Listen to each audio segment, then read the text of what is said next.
Hello, and welcome to Read and React, hosted by Fable Table. I am your host, Nick Bowen, and joining me is the lovely Shannon. Hello. Every time. I don't want to peek. We'll have to look at your. We just spent a lot of time talking about my audio settings because I had to completely reinstall everything on my computer. But maybe we'll look at your audio settings next time. Maybe we do. Today, we are continuing our Read and React series of Dungeon Crawler Carl by Matt Dinniman. We are also continuing part 1 of book 6, The Eye of the Bedlam Bride. Last time we read the first 17 chapters of part 1, which is an extremely long part. 37 chapters in total, and then a prelude, and we had an epilogue from last book to talk about because it just so smoothly transitioned into this book. Ironically, next time it's only chapters 38 through 51, which is like just 13 chapters. It's really the least amount we will have done in quite a while. But we'll still stretch it into a 5-hour episode. Yes, so stay tuned. We are pros. Before we dive in, I wanted to give you an update. Last week, I showed you one of my new Dungeon Crawler Carl shirts. This is my favorite one. I think I sent you this one. Yeah. This is such an amazing a Virgin Dirty Shirley t-shirt with her crown and the glasses and the cherry. It's beautiful. I love that so much. Oh my god. Yes. New favorite t-shirt. Was it an Etsy purchase or? I think it was Etsy. Good stuff on Etsy. And Matt Dinniman also has a merch store like through his website. So okay. I wanted to get, but no shame to Matt Dinniman. Like some of those t-shirts are fantastic, but like some of the stuff people have on Etsy is like even better. People are just endlessly creative. I love them. You and I looked at or you sent me a post with some of the posters. The and I had seen them before, but they're so good. Wow, yeah, Matt Dinniman has his own shop on Etsy. He's got merch. Kind of, or is this just other people like he's I think it's like other curated people. A collection? Hang on, let me. There's some really interesting stuff on here. There's a bracelet that says "You will not break me." That's so good. It just says. So on his website, I'm pretty sure it's like. Oh, it's his website. Okay. So if you go to. I was looking at the wrong shop. thing. Yeah, so there's here we go. The official store, Dungeon Crawler Carl merch. Oh yeah, here we go. Oh, these are great. Yeah. Yeah. And they've definitely expanded. There's way more on here now than when I started reading. So like some of them are pretty amazing. Like there are alternative, like you can get like the covers of the books like as t-shirts. Yeah.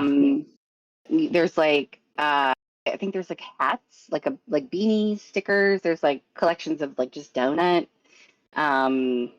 There's a pretty wide variety of art styles on here, and I love them. And obviously the trademark heart-shaped boxers with their swim trunks. They're pretty fantastic. So they are swim trunks. That's really funny. And then there's like a cap that it's just like it just says the Desperado Club on it. There is a section called Home Goods, which is just pillows, tapestries, and blankets. And then one of my personal favorites is the IWKYM. I will kill your mother. I will kill your mother. That's all it says. Amazing. Perfect. Okay. Well, if you have your own Dungeon Crawler Carl merch that you're really proud of, we would love to hear about it in the comments. We've been getting a lot of comments on the videos. Really appreciate them. There have been a number of comments on some of our book 1 videos or book 2 videos that were like, I wish you would just keep reading the book itself. I don't have a We time for figured we that. couldn't do that. No, we cannot. We just don't have the time. I think there's nothing wrong with just reading a book. Really? I think you can do that. Maybe you might. We'll see. I feel We'll like see. I don't know why, but something in my jellies tells me that it is illegal. That's true. Can we do that? We get away with this, I think. Well, no. We got away with playing some of the clips because we weren't using too many and we are constantly critiquing. Like you can get away if it's satire and critique and journalism. And also sometimes for educational purposes. Those are, I think, like the 4 categories of like pretty strong to get away with using source materials that are copyrighted or trademarked. There is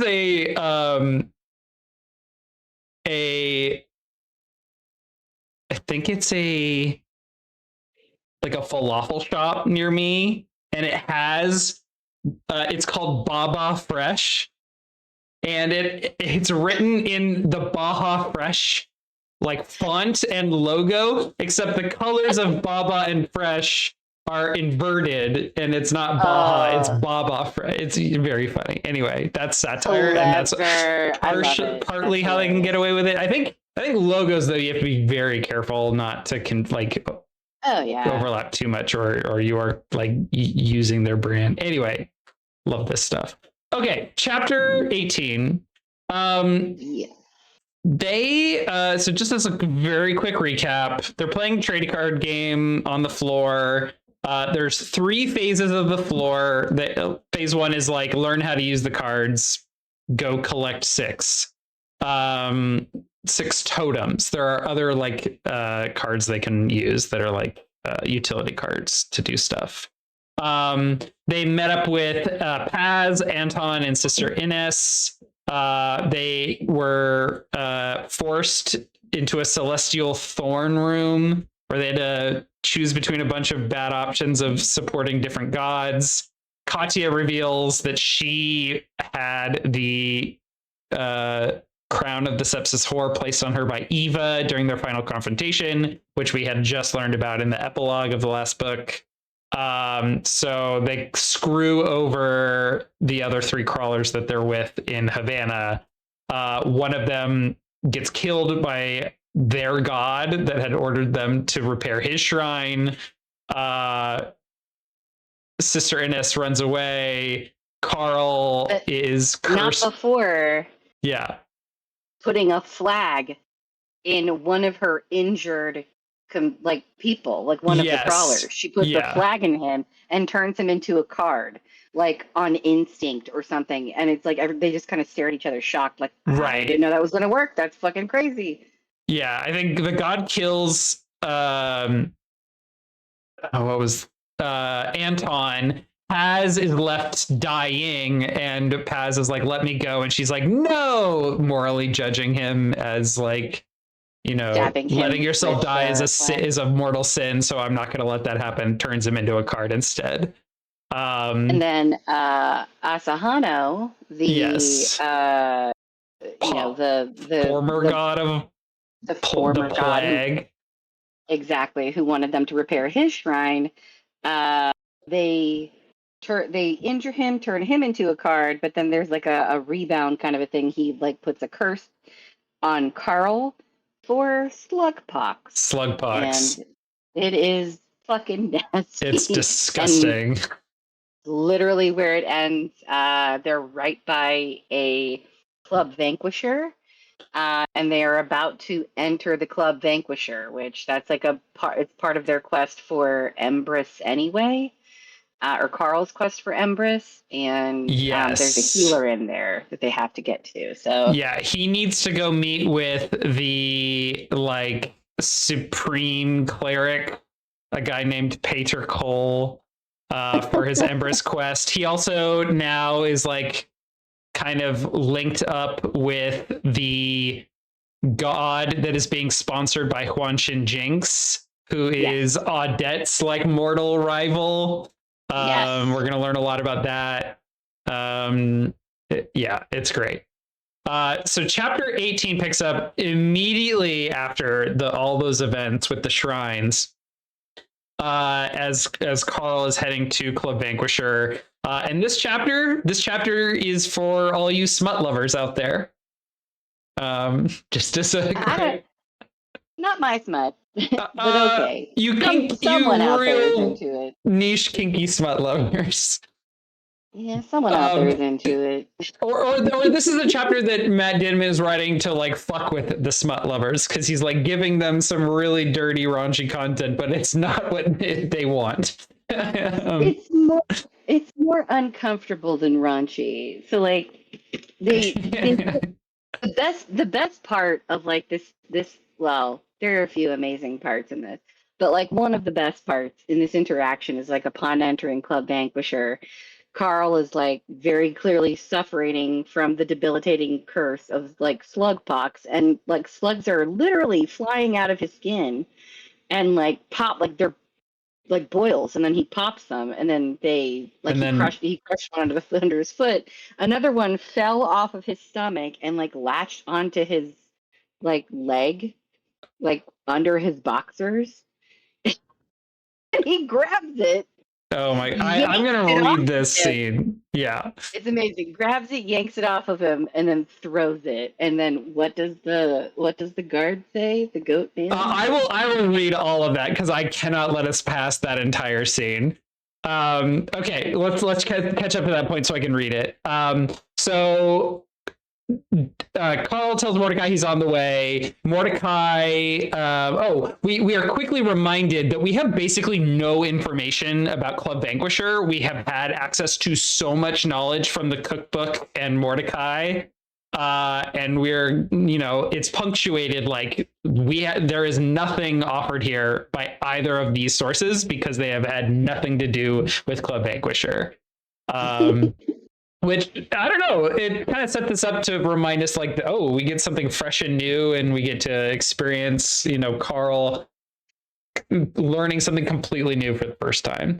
But Mordecai like curtly responds to Carl after he updates Mordecai on the situation. He's like, just do whatever Huan Shin Jinx says to do. And is like really curt and short in his response about that, which feels very off for Mordecai, who's usually so high context, and like is constantly explaining like why you should do things or not do things.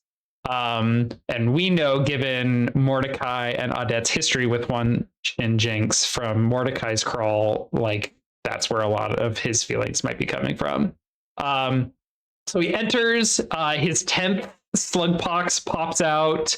He gets Carl gets harassed at the door by a cleric with a lisp, while a boil on his upper thigh starts to engorge. And it's just I have a note here from the first time I read it that just says, "This is the hilarious, absolutely fucked scene," and I'm just gonna read it. Yep. So the slug is appearing on his upper thigh.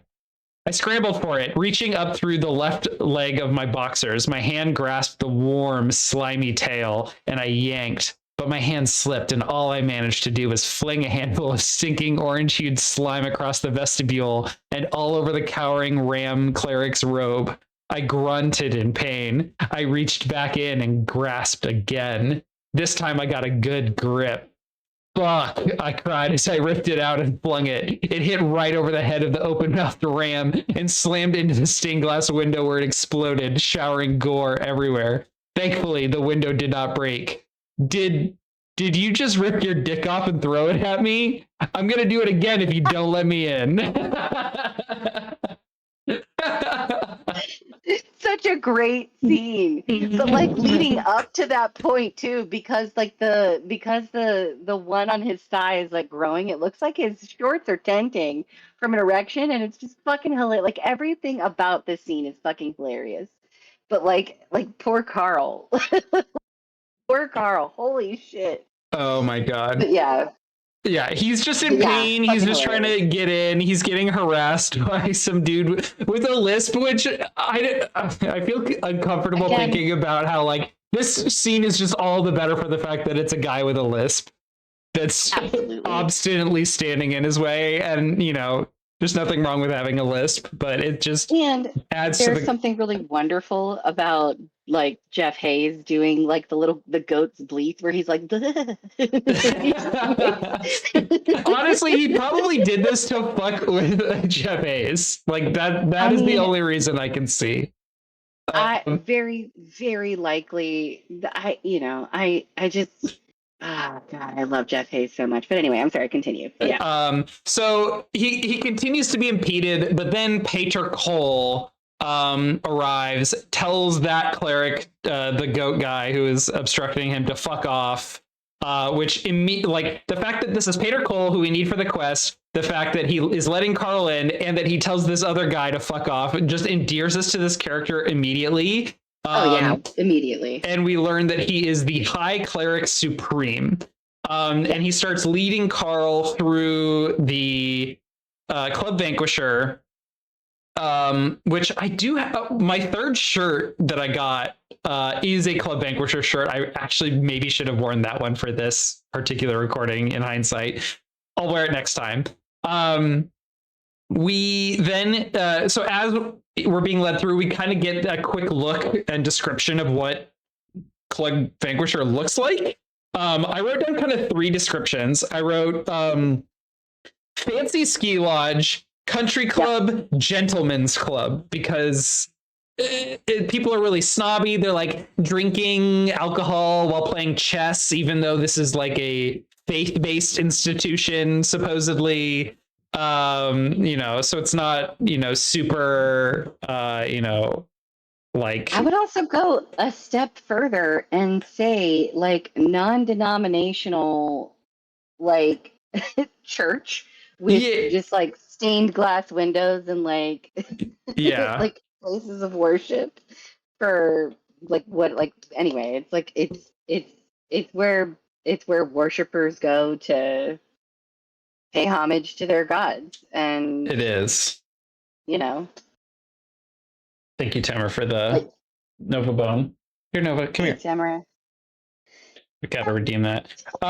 It is both non-denominational, like in the downstairs, but then I think they go upstairs and you start to see all these rooms with like unique god identifiers, and that's like the every denomination floor. Yeah.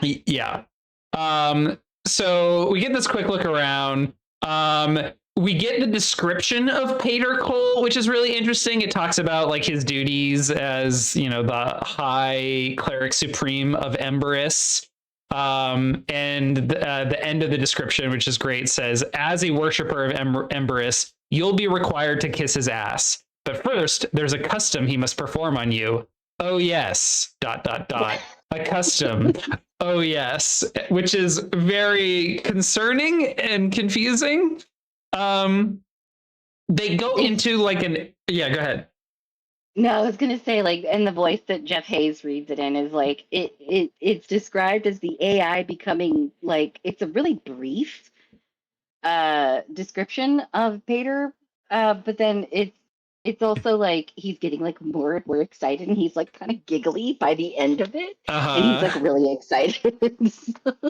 Yeah, like it starts. So I've been calling him the High Cleric Supreme of Emberis. He's actually called the Hobbledehoy High Cleric Supreme of Emberis, and the whole first paragraph is about what a Hobbledehoy is, and that must be like him like starting light, and then he ramps up into the like, oh yeah, you're gonna have to kiss this guy's ass, and he's got a weird custom you must perform. And then the next line that I didn't read is, I did not like the sound of that. So they head in, they get to, I think, an Emberis room, Emberis specific room.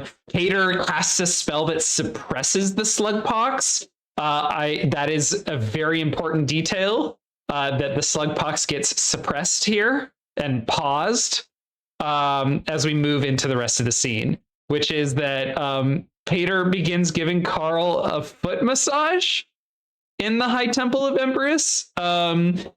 right as Carl disappears from the feed and is messaged by a concerned Zev that's like, where did you go? What's going on? You disappeared.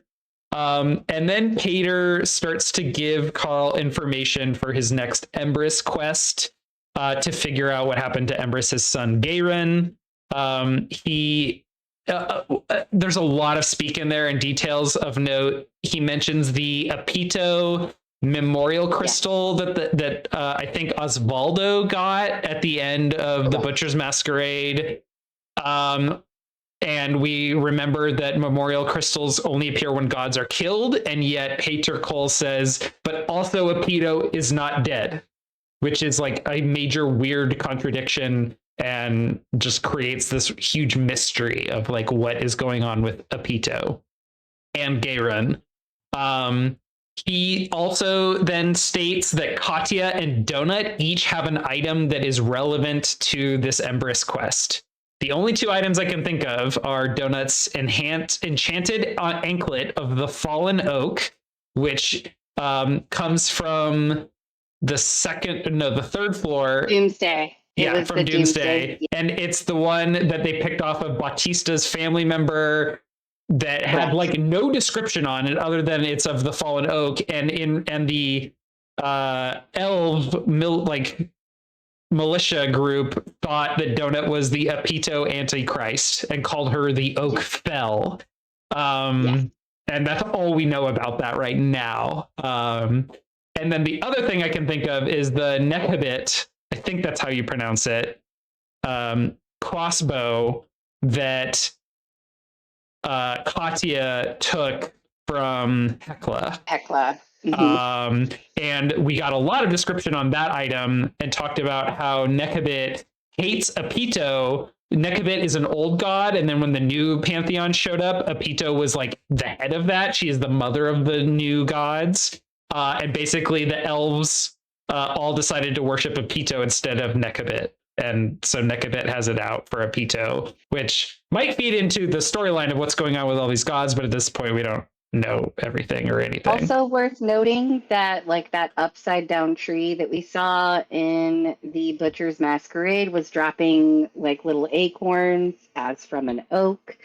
It's an inverted tree, sort of like how the levels are, like how like with Scolopendra's like 9-tiered attack, and you know how she was this serpent who wrapped herself around the roots of the all tree.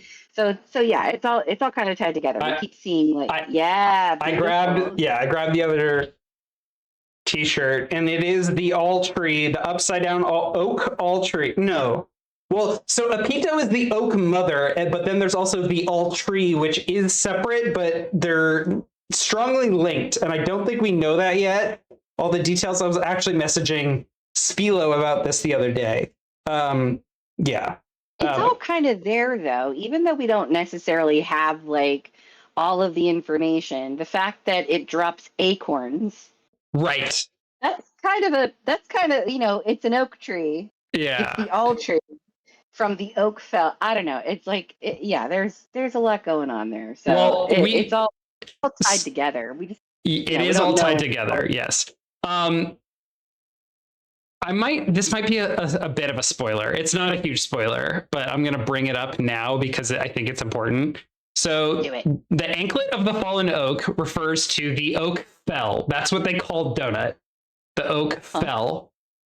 Donut in a future book gets a class called Oak Fell, and it is related to Nekhabit.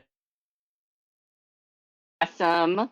So it is all linked, and Matt Dinniman is just sprinkling a lot of seeds throughout these 6 books that we don't even realize are important because he's not drawing a lot of attention to them and connecting those dots. But my understanding from an interview with him is that in the next book, book 9, part 1. Yes, he has promised that he is going to provide a diagram of a family tree of the gods and explain, and he has promised that a lot more of the god connections will be explained. I feel like the family tree of the gods is going to look a lot like the Iron Tangle. That's a very good It's gonna point. look like a fucking map of the Iron Tangle. just Yeah, I know. crisscrossing and I know from my notes and what we learn over the next few books is as we get closer and closer to the celestial ascendancy battles, and gods are becoming more and more and more important as we draw close to the 12th floor. That many of the gods, particularly Apito, who is the mother of many of them, or I think Apito is the mother of Empress and his brother, and also like she's like there's some inbreeding with the gods going on, of course, because they're based in Greek mythos a bit. Or the fiction would imply that Greek mythology is based on these gods.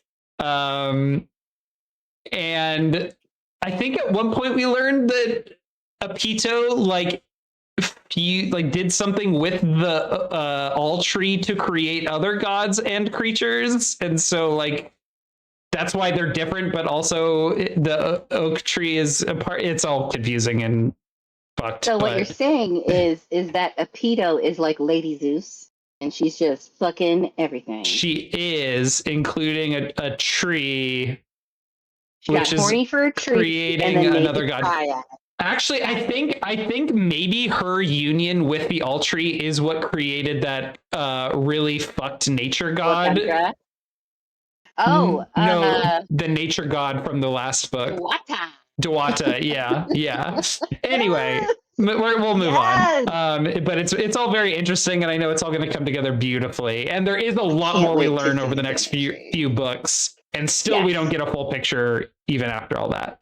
But we will one day. Especially like with faction wars. Like you'd think that. It's good. Anyway.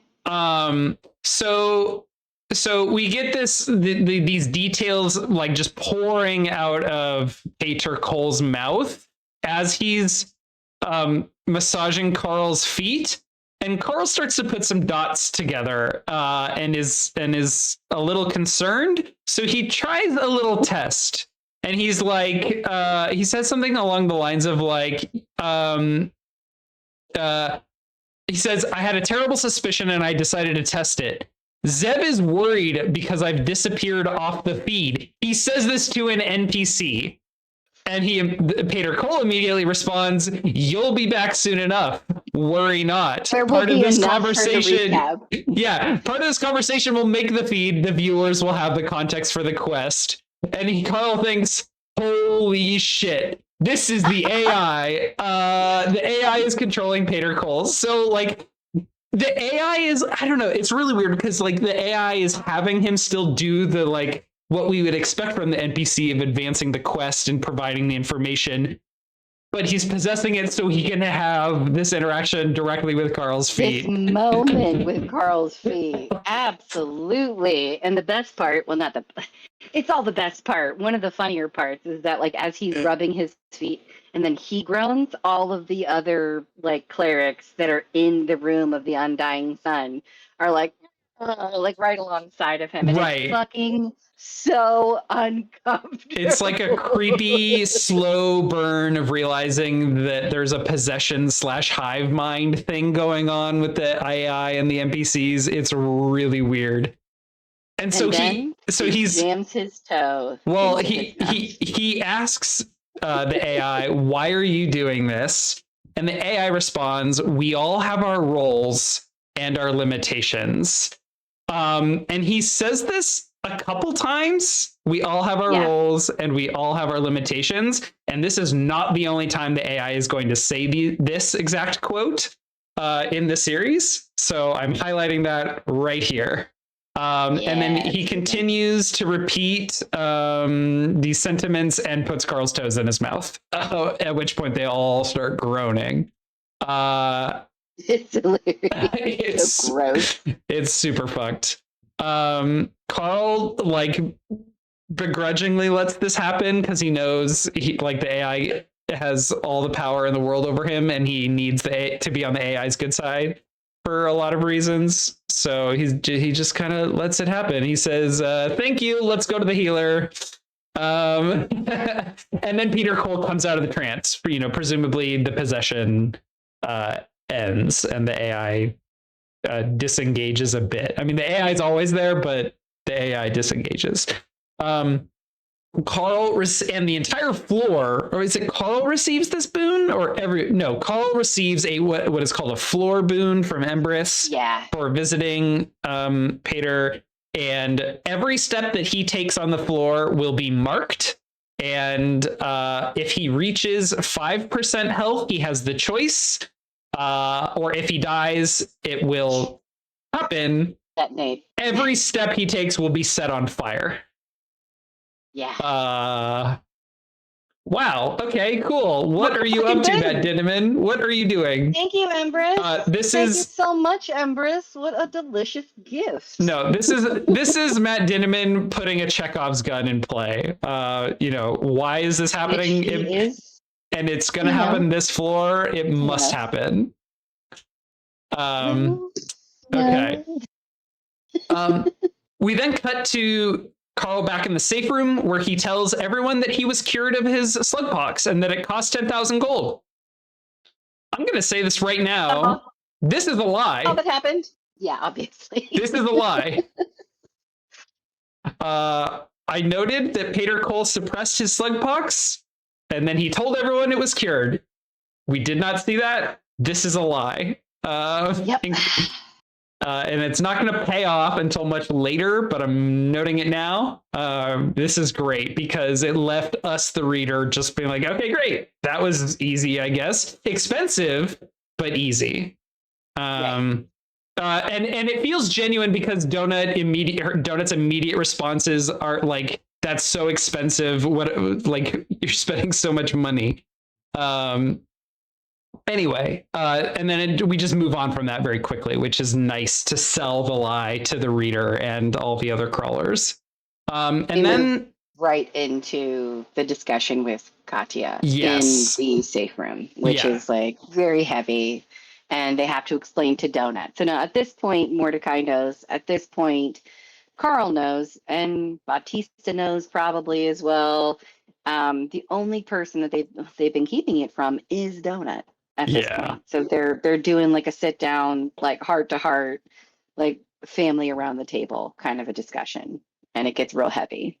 Yeah, it's the chapter ends, and I think the last line really highlights Katya's approach and how like just gentle and reassuring she is with bad news to other people, especially Donut, which is contrasts with how Katya treats herself, which we'll talk about. But she says, I need to tell you a story. It's very scary, but the ending isn't set in stone yet. We're going to fight to make sure it doesn't have a bad ending. So she's like setting up for Donut. I have bad news, and I'm acknowledging and validating the feelings you're about to have, but it's okay. We will figure this out. And that's beautiful. It's absolutely beautiful. Katya is a model for how to tell people bad news and how to treat people with compassion. She is in a lot of ways a foil for Carl with how blunt and direct and emotionally neglectful he is because he feels he has to be, trying to survive in the dungeon. He's just so action oriented.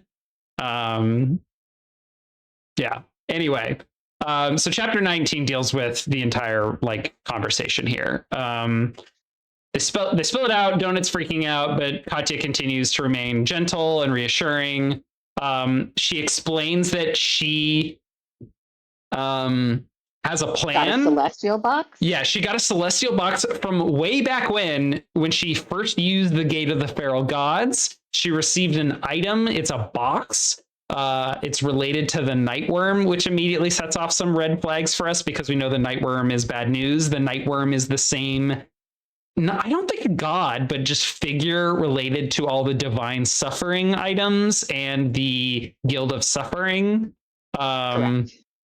And within the box is something called the Orchid of Aletheia. I can never pronounce this god's. Alethia's Grace, which is, I think, one of the gods we just met. earlier. Alethea is the one that Donut refers to as the Starbucks lady. Yes, Starbucks lady with two tails. Yeah, exactly. So, and it's so it's inside of it is the Orchid of Alethea's Grace, but it's a flower, and it will grant you one of three boons. One of the boons is like you become a celestial attendant. The other one is like you could raise your base constitution. You triple your constitution now and moving forward. Like every point of con is worth 3, which is incredible. Yeah, incredible, amazing. And then the last boon, it says like your race will be changed back to your birth race. Yes. You will become pregnant. You can choose who the father is if you like, but you don't have to. And then, okay, so this is the part in the description of the orchid that was that was exciting to me, because it's like it's not the first mention of the of like where all of the children went, because like we learned from when Carl was up in the space station, a giant fire over India.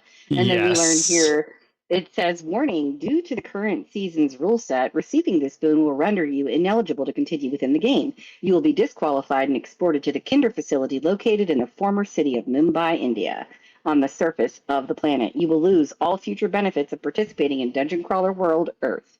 So we learned there is that's where all the children are. We learned that that's where they should have been. That's where this giant fire is burning, like that you can see well above the surface of the earth. Like, and that's where all the pregnant women go. It's not just the children; it's women who are pregnant. That's where they go. Yeah. So this makes you wonder, like, why is there a fire, and is it affecting the Kinder facility, and is that why all the children have been stuffed inside Lucia Mar? Like, because it's not safe there? We don't know. And this is such a slow, like, just drip feed of information. It's brutal and shocking, because it's clearly a big plot thread. And it's just coming so slowly, and we're so in the dark about it. But I love these options. I think they're just chosen really well by Matt Dinniman. Just like the triple your constitution represents like remain a crawler and just get a really cool benefit. 2 is become, indentured and escape that way. And then the 3rd is completely leave the dungeon and change your life circumstances. By becoming a parent. If you become a celestial attendant, like what we were learning about at the very beginning of the book when we were reading Mordecai's chapter, Odette's friend was a celestial attendant. And she basically becomes like, at that point, she's like a non-combatant NPC. And she has protections. There's a level of protection. Exactly. So she would be safe-ish. It's a way for her to get off of the 9th floor. She would go directly to the 12th floor, but then she wouldn't be with her party anymore. So Katya has been trying to talk to Carl for a really long time about this. She's like, hey, Carl, when you have a minute, can we chat? And this is like peppered all through like the end of the last book. And then all through the beginning of this one, because Katya has had this celestial box, this flower, the orchid, for a really long time. You can't get to the orchid until you complete these 3 tasks. Now, the 3 tasks, one of them was like, what was it, like kill a crawler, kill a fellow crawler. That was easy with Eva. She was like, cool. Yeah. Obviously, we're receiving, like, obviously Matt Dinniman conceived of this like in a logical progression, that like this is the solution to all of their problems with the Blood Sultanate quest line. But if you think about it from Katya's perspective, she received this item long before she had this problem to deal with. Correct. Yeah, absolutely. So when she first received this, the most appealing option might have been the first one, which is now suddenly the least appealing option. Yeah. So like the tasks were, in order to get to the orchid, kill someone you are currently or formerly partied with. Eva. Eva, check. And Second one, yeah, the second one is kill a country or level boss. That was Check. Imogen. Imogen, last floor, exactly. And now the last pending task is find a guild of suffering, complete an assassination quest. Owning this box grants temporary access to the guild. So, like, Yeah. we know that Carl got Yes. to this guild previously. From That's what his web tattoo. yeah, the spider web tattoo, like on his arm, exactly. Yeah. But Katya is not a member, but she's sort of like an honorary member with this box so that she can complete this quest. Yes. And it's fucking huge. There's a lot of bombs dropping in quick succession here. They're like, okay, donut freaking out learning about this. There is a solution. There is shit going on in India. Here's a bit more. The tensions cut through a little bit as they discuss the pregnancy option. Donut chimes in and points out, like, who's gonna be the father? Carl? He can't be the father. He's a primal. Can't be Batista. He's Tony the Tiger. I think she called him a Thundercat. Yes, that's what she called him. And she said the only compatible male is Louis. And Juicebox might have a problem with that. It's really funny. Man. And it creates this very like light sexual romantic tension, which is kind of funny. It's wonderful because like I think, and this is one of those moments that Donuts freak the fuck out. We know that Donuts freak the fuck out. And yeah. I think that by her choosing to focus on the ridiculous or point out something ridiculous, like, really, you're going to have a baby with Louie? Like, this is her way of breaking the tension that she knows that they are just swimming in right now. It's either her as a cat being distracted by the gossip, because that's who Donut is, or is deflecting, or is genuinely okay. I really do. I think it's deflecting, and the reason why I say that is just because Donut has proven time and time again that she is she's wearing a mask. That's she's true. Always wearing a mask. She always knows what's going on. She's picking up on people's vibes. She knows. So she plays dumb, and we get a little bit of that in part of the flashback that we had. I think it was in book 2. Whenever Carl starts to speculate about how much Donut picked up on when he's talking about how Donut was laying on his chest and Bee was talking to her mom and saying Carl's a simple man and blah blah blah, and of course Bee's mom is like, he's not good enough for you or whatever, just generally being pieces of shit together. And I do think that Bee loved him, but Bee was also just a terrible person. So the two things can be real. True. Very true. Yeah, so Donut picked up on all of that. And that's the thing is Donut doesn't want people to know how smart she is. She's even made mention of that before. She's like, if everybody sees, they won't like me as much if I'm not as charming or as funny or as pretty.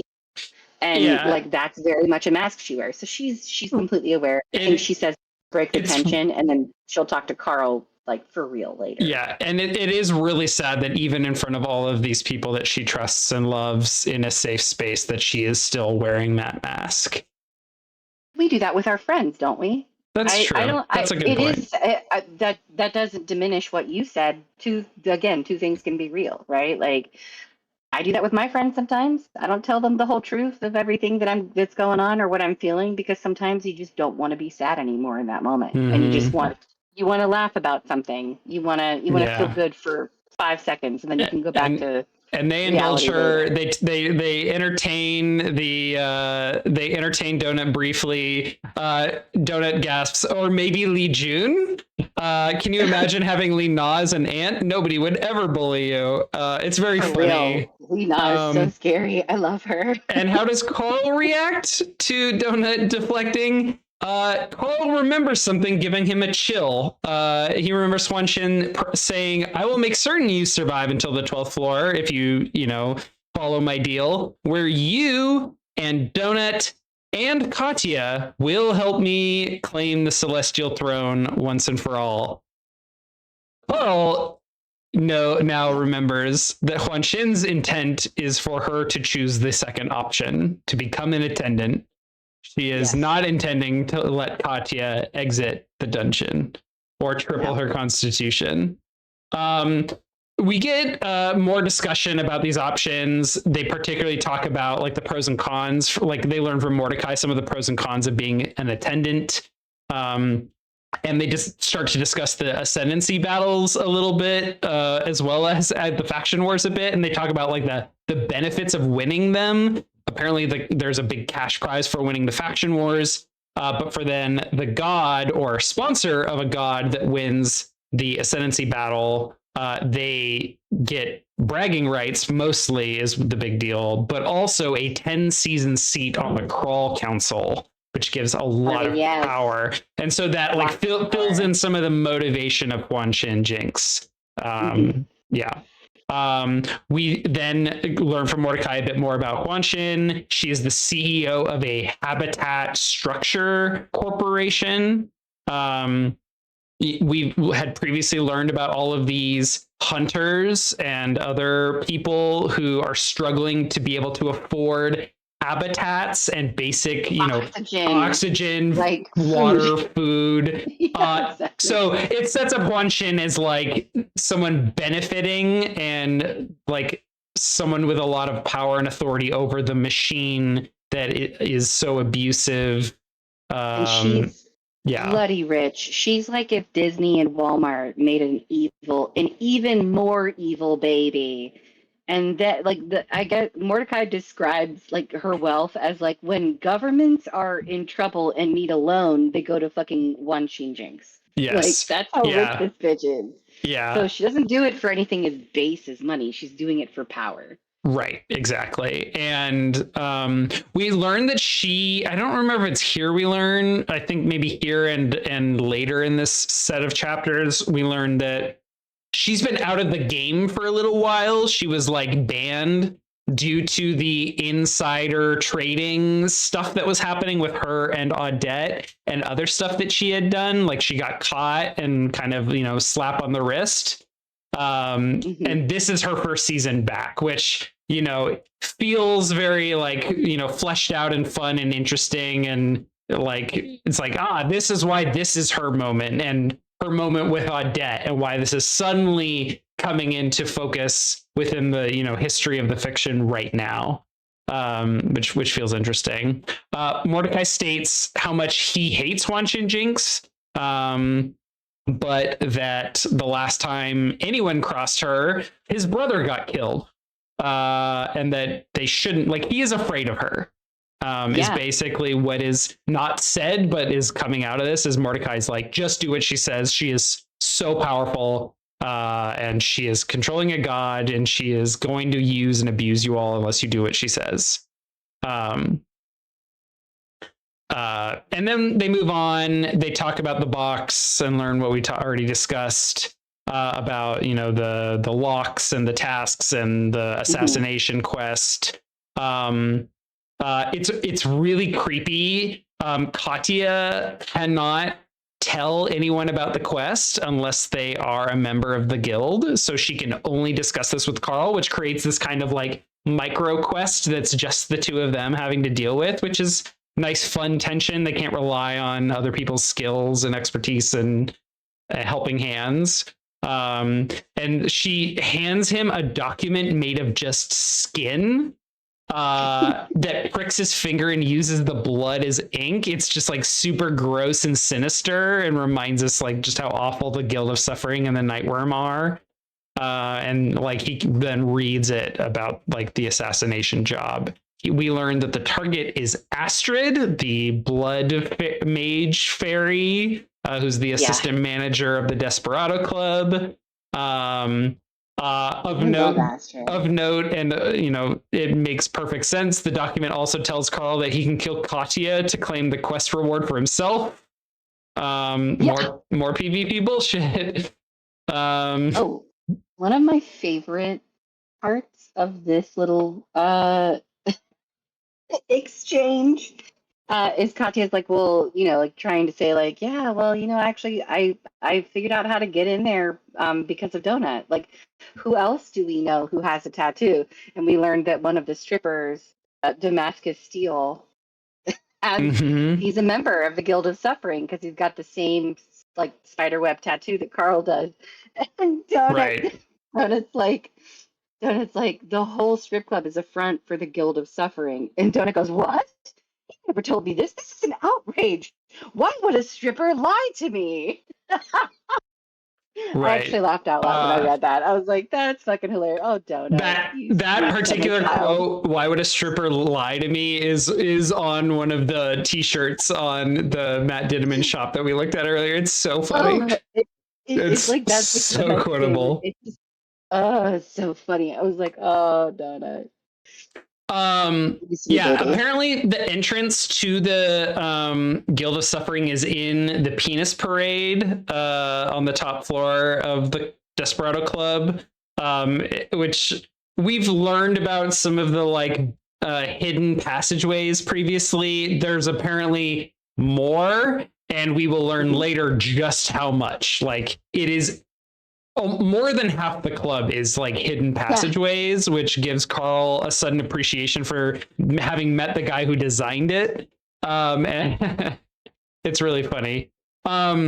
Carl learned like immediately upon learning that they have to kill Astrid. I'm just going to read this really quick. Astrid, the sprite, would be next to impossible to kill.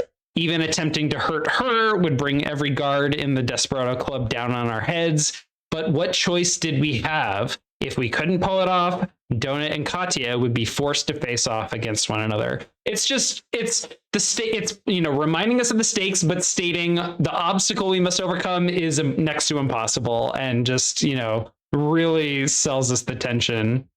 Um, and even more so, the last like three sentences of this chapter send even more chills down our spine. I met eyes with Batista, and they were hollow, tired, and afraid. But they were something else too, determined. I felt a new chill wash over me.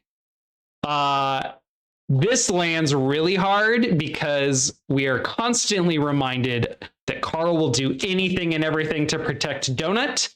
And this is the same look in Batista, someone who will do anything to protect Katya.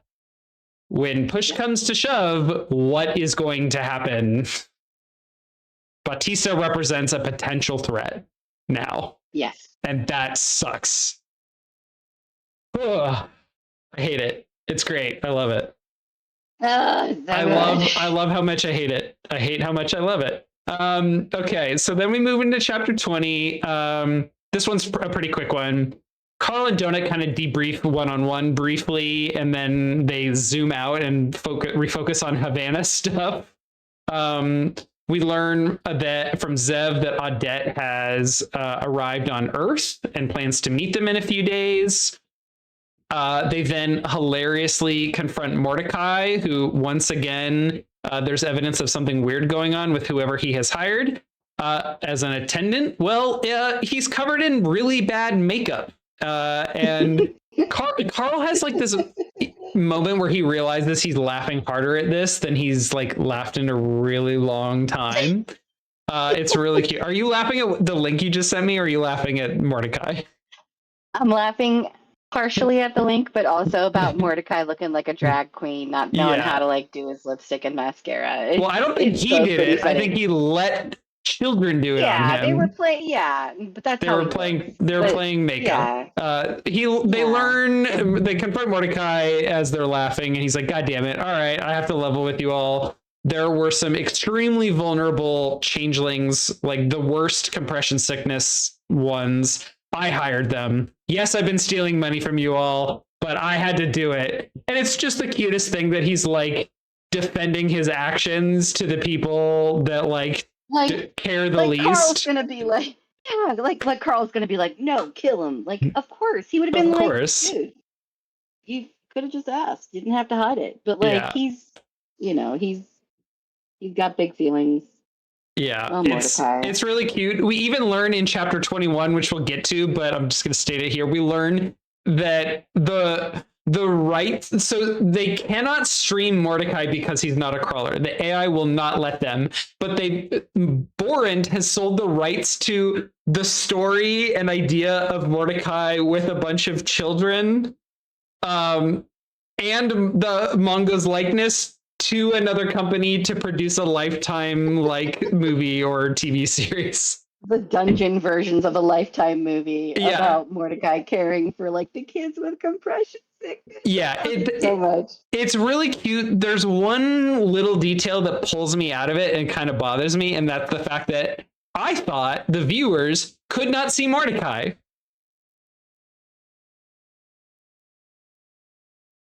I thought he was removed from the stream. No, as a manager now they can. I thought he was still removed. It was before, whenever he was just their game guide or whatever. Like, but didn't they pick their class on floor 3, which was Doomsday Scenario, and he like he introduced them to the city floor, the first city floor, but he like in that scene told them like they can't see me.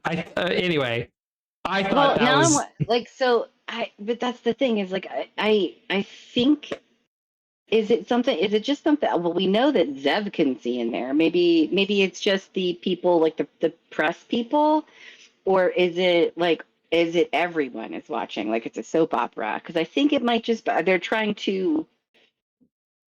Maybe that was why they were appealing to the AI to get them to stream it, because there was potential there. I don't know. You bring up a good point. I honestly don't know the answer. Hang on. No, I have it right here. Yeah. Manager, while viewers know managers exist, they cannot see them unless he possesses a press. Oh, no, unless people with a press pass can see him. So I know that they've done specials. Like, I think Audette did a special on Mordecai to inform viewers about him, and maybe that's why. I don't know. It feels just a little like a mismatch in some of the facts. It doesn't bother me. It's just something I remembered. Anyway, we'll move on. It's not that important.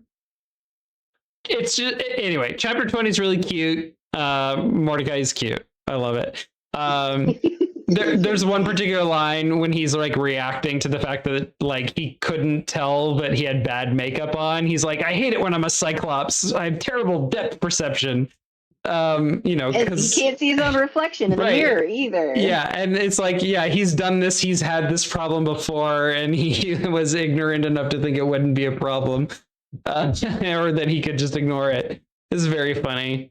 There's also another quote from Donut in chapter 20, which like happens before this, that is really cute, but also it's not cute.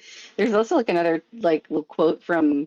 There's just a ton of Donut quotes in this book that are just fucking amazing. But this one, like especially, it's like he was like they were out and around, and he like they were talking about like what they're gonna do when they run into Sister Inez again. Mm-hmm. And he's like, we're not going to kill her. We just need to talk to her about what's going on and blah, blah, blah, blah. And she goes, she's a Havana Brown and a nun murderer. I don't even know which of those two things is worse. Yeah. Like Donut has had her moment of like being shitty directly to Sister Inez and having the I told you so moment with Carl, but she's continuing on with the whole like Havana Browns are the worst. Like she's a Havana Brown and a nun murderer, and it's like those two things are like equally bad in her mind. How is this even a conversation? She is constantly saying Mongo thinks this, Mongo thinks that as a stand-in for I think this, and I love it. Yeah. She says Mongo thinks we should kill her too. And then Mongo goes, and he like growls. Mongo growled in agreement. I love it. Yes. I love Mongo and references to Mongo so much. So good. Anyway, this whole chapter was like really funny, but yeah, especially like Mordecai is adorable. Yeah.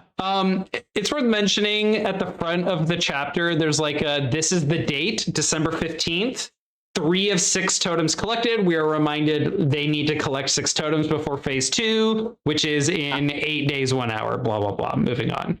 But a lot of these chapters are peppered with a reminder of the date increasing, how many totems they have is kind of like a pressure stat to remind us like they need to get 6, and then their time limit to do that.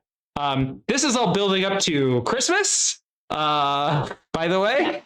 And we can see that Iron Tangle track headed right that direction. Oh yeah. Chapter 21 starts with an entry in the cookbook by Harriet of the 16th edition. This is the Worn Path author, about the Worn Path of like waking up NPCs.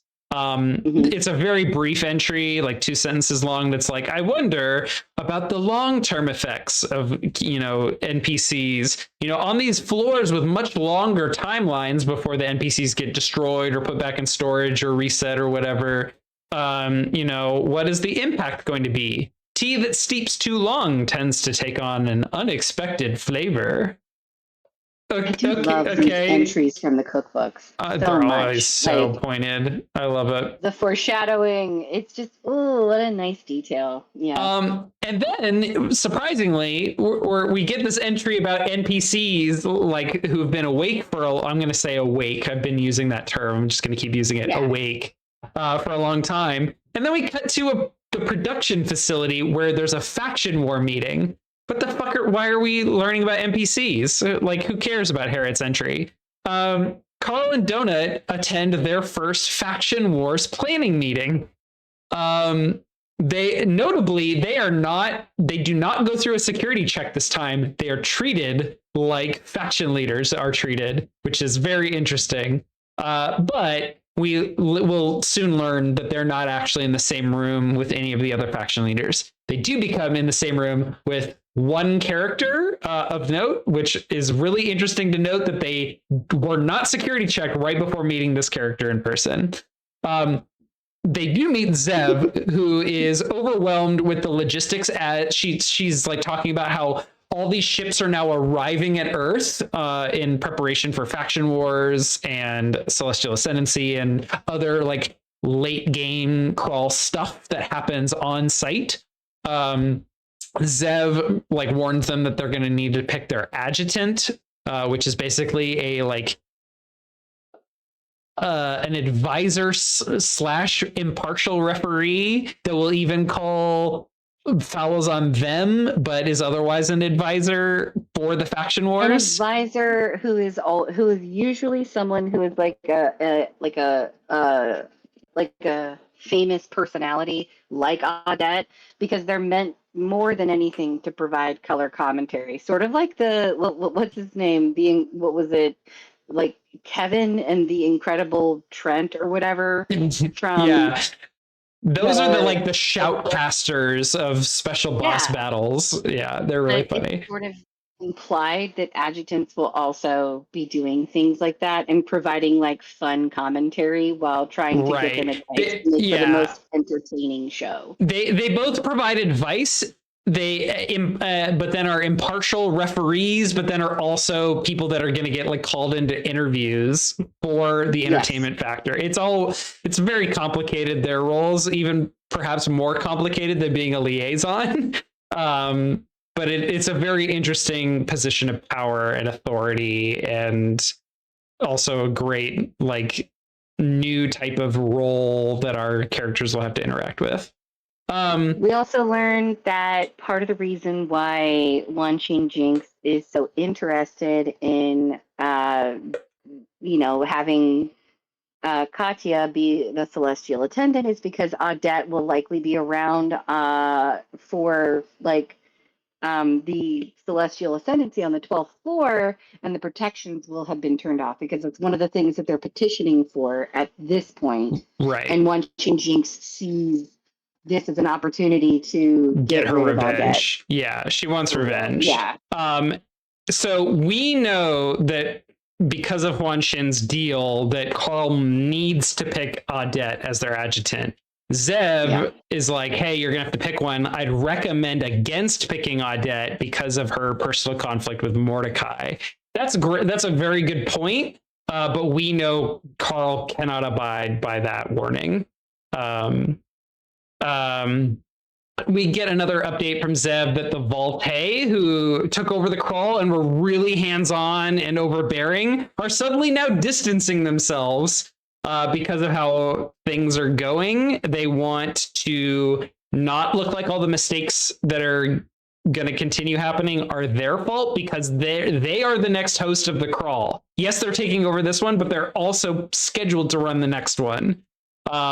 So they're now very hands off. It feels like an about face from Matt Dinniman, but it also kind of makes sense within the fiction. He does a good job of justifying it. But suddenly this overbearing force and threat is now suddenly not as bad. Obviously not gone, but just not going to be as forceful. Cascadia then appears and looks awful to Carl. She's like got a dull sheen. She's older. She's got like longer catfish whiskers. Donut greets her. Hi, Zeb's boss. Which is great. My, you look dreadful. You should try to moisturize. Or maybe use some cucumbers, but your eyes might be too buggy for cucumbers. Like, just lay it into her. Yeah. And then, like, boy, she looks as run down as Loita did, doesn't she, Carl? Well, and they're really kind of like going, yeah. Yeah. Yeah, go ahead. Yeah. Okay. So Cascadia immediately puts Carl on notice and tells him, I won't tolerate any of your bullshit. I'm one crisis away from pulling the failsafe, which is, oh, there's a failsafe? Okay. What's a failsafe? That's a good knowledge drop. What does that mean? And that's when Donut starts taunting her, which is a hilarious response to, I'll pull the failsafe. Yeah, I love it. And so Donut like is harassing her and taunting her. And then what happens? Cascadia literally teleports in place, but it is revealed she has teleported into the room with them, and they did not go through a security check. So like they could kill her if she wants, and she in fact welcomes it. I'm really here now, Carl. She raised her little arms. I could tell she was on edge of a breakdown. You want to hurt me? Now's your chance. She leaned forward. Try it. There are no protections. You'd be able to squash me so easily. I fucking dare you. It would be the end of us both. I would God's damn welcome it. Yes. This Karen has nothing left to lose. And I kind of respect it. And Carl is impressed by it, but doesn't want to show her. Yeah, it's great. Doing like what was the Arnold Schwarzenegger where he's like, "Do it, kill me now." That's what Cascadia is doing in this moment, and it's fucking incredible because she's starting to break. And the best part is like Carl is like clenching his fist like he's gonna activate his gauntlet because he's really fucking thinking about it. He is like, feeling the river, like her taunting of him. Yes. I was moderately impressed by the display, though I didn't want to show it. I felt my hand clench. I had to clench and unclench several times to keep from taking her up on her offer. Like he has to restrain himself. Yeah. I felt my gauntlet start to form. The system is not suppressing his items, and he could easily do this, and I quickly let go. Quiet, I thought as I continued my staring contest with the woman. Quiet, quiet. Don't be so loud. He's having a conversation with himself about the river that is rushing through his mind. He is being incited to violence, and every instinct and fiber of his being wants to do it, but he stops himself. Incredible. The rest of the faction leaders arrive virtually. We kind of get like introductions of all of them. It's a reminder of like the Ripper Wonton show where we kind of like went around and met all the characters, or at like CrawlCon where we kind of went down the line and met all the characters. It's just another fun, like, here's a bunch of weirdos, some of whom we already knew about. We kind of like learn about each of them and get some characterization of them with their reactions to Carl and Donut and Cascadia. A lot of them are bickering with Cascadia through the scene, which is interesting. They're all like blaming Borant for like the fact that the faction wars are not going the way they normally go. And Carl is like reflecting on all of what they're saying and their history and what he knows about them from all of his sources. And he's also thinking about like, here's how I'm gonna have to deal with each of them. Here are their strengths and weaknesses. Here's the order I'm gonna have to deal with them. And he's already thinking about all that, which is just, you know, his tactical mind running.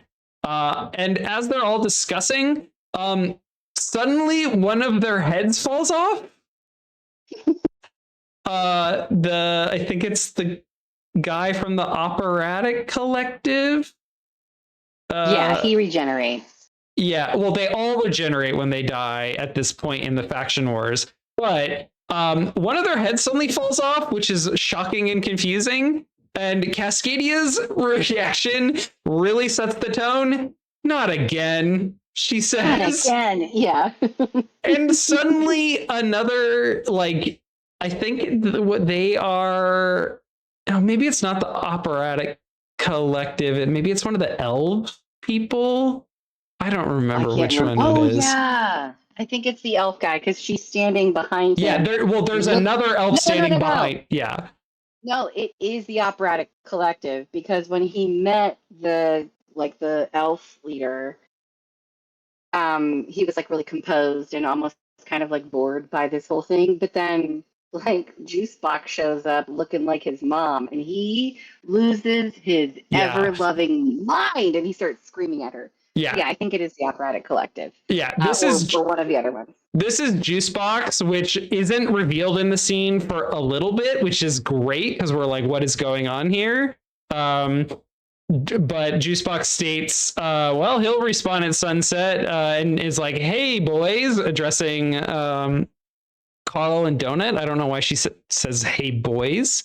Or maybe she's just addressing the room. The room at large, I think. Yeah. But it becomes very clear that these faction leaders have been having a lot of problems, a lot more than the flooding. They are not enjoying themselves. They are blaming Bowen and Cascadia. They are whining to her. They're bitching at her. They're blaming her. And we learned that Cascadia and Bowen cannot intervene in whatever is going on. It's Juicebox. Because Juicebox is an NPC, the AI will not let them intervene because it considers this fair and within the rules. This is an NPC taking their own action. It is the game running. It is not, a team, committing an attack on a team before the start, which would be a foul. And it is just, she has been sowing chaos. It's great. And the big reveal comes in the last line of the chapter if we hadn't figured it out, but Carl just says, hello, Juicebox, I see you've been busy. And chapter 22 is just a lot more discussion with Juicebox of like what she has been up to. And to Harriet, the Worn Path author's point, Juicebox has been awake for a while now, and she is so awake and fully engaged in not just the mission Carl put her on, but her own mission. She starts by taunting Prince Stalwart she's a shape changer. She takes his form, except his eye is missing, which clearly is something that happened to him previously that she is reminding him of the pain of. They all complain that she is working for Carl and is breaking the rules, but she's like, no, I'm on my own team. And we just learned she's been attacking the sponsors, destroying their defensive structures they've been building, preventing them from establishing themselves. She is the one that has been keeping Laracos flooded. She and her army of changelings. Of changelings and NPCs. Yeah, but she's awakened. And then we hit like the major point of the chapter. Juicebox argues, if you want to make me stop, make the NPCs their own team so that the rules will prevent us from sabotaging you and murdering you and keeping Laracos flooded. You have the power to make this all stop. And Carl reminds us like this is not what he asked for, and it even is like, ooh, I don't know how I feel about them forming their own team. But then he goes, I propose this as an action item. Let's make them their own team. And to punctuate the consequences of voting no on this, Juicebox pulls out an explosive, sets a 10-second timer, asks Carl to pass on her love to Louis, and takes off. And a bomb goes off, killing another leader. And then, but that must have been another changeling that blew that up. It's crazy. They're like assassinating multiple faction leaders in the course of one meeting. Stalwart blames the Kuatin and then is shot in the eye by yet another changeling. And it just becomes clear that these meetings are completely unproductive and have been completely derailed. And the true impact of the Gate of the Feral Gods and that entire plan is really shaping into focus. We get a reaction from another faction, not a faction leader, but a representative of the Blood Sultanate. It's this guy named Rishi. Who, so I love Rishi a lot in this and the next book. He's hard to pin down, right? He's really cool, is what he is. He is really cool. Is he a villain? He kind of subverts our expectation because he himself is not a faction leader. Like, he's not royalty. He's not a leader in the government. And he's a part of a faction, the Blood Sultanate, which is, we've learned or will learn, is usually one of the very first to lose. Like, and just does it for marketing purposes. I can't pin him down, but I like him. He reacts very coolly and calmly. He has at no point bitched and moaned like every other faction leader. And he's just like, wow, the changelings are getting better and better at this. It used to be that they only could kill one of us in a meeting. Now it's been like 3, which is indicating that the changelings are only on an upward swing of momentum. But his calm reaction is kind of chilling. He says maybe we should compromise and just give them protections, not make them a team, but offer to prevent NPCs from dying, give them a little something that they want. But if we don't, the Blood Sultanate is going to be forced to respond, and it sounds like a genuine threat. And he even says we have experience dealing with terrorists, and it's really cold and confident. And it gives Carl chills. And we also learned that Juicebox at one point got Stalwart's eye. Yeah. And she's like, "Ooh, watch out there, Tiger. I'll get the other one." And I think that's when she transforms into him and into the form of him missing an eye, which is hilarious. I love Juicebox. Yeah. Oh, she's this is very Matt Dinniman in that he'll introduce a character to us, not realizing how and we don't know how incredibly important this character is for the remainder of the series, and her name is fucking Juicebox. It's incredible. Do you know what I'm saying? It's wild. Yeah. So good. I fucking love Juicebox. Yeah, dude. I think when he wrote her and knowing that she would be the one, I think he knew okay, changelings could be very powerful, could do a lot of sabotage. I know I want the gate to send them forward. I need to have a figurehead to represent that whole faction.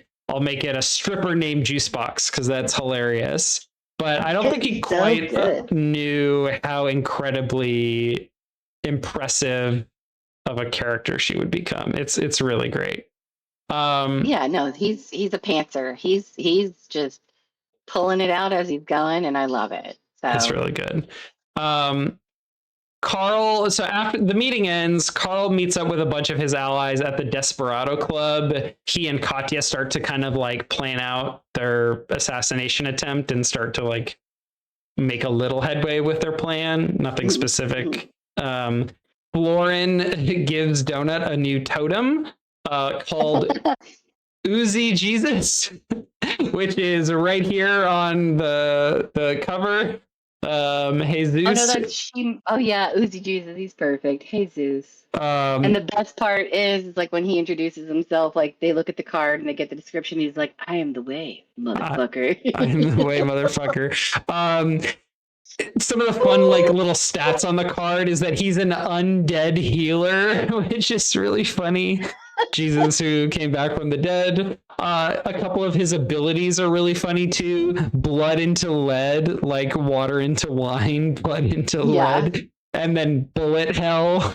But like Very some of funny. the best scenes in like this first part are like one of my favorite interactions is like whenever she plays him for the first time. Like that's a couple chapters down, but like Yeah. oh God. He's like, don't gaslight me, Jesus. So Izzy Jesus gets a lot. We get a lot He's out of so that. good. Yeah. It's fucking hilarious. And then he's Yeah. like, believe in me, Donut. Anyway, okay. Yeah, the chapter ends on a very weird note of us learning that we know Donut liked hats, but we learned she has like hundreds of hats in her inventory and will be in her room sometimes, like in her personal space, like lining them up in front of the mirror or hanging them on the wall. I get a vision of Moira Rose, rest in peace, but like with her wigs and how she treats them and regards them. That's how I think about Different Donut. Personalities, yeah. Yeah. Anyway, yeah, it's great. Yeah, very funny. So, chapter 23, Carl visits the penis parade and meets Damascus Steel, who is like, we learned like Damascus Steel is a stripper that they know who's a part of the Guild of Suffering. So that's our contact, which feels like very noir. Like, okay, I got to go meet my contact and get some information. We're in the legwork stage of the mission.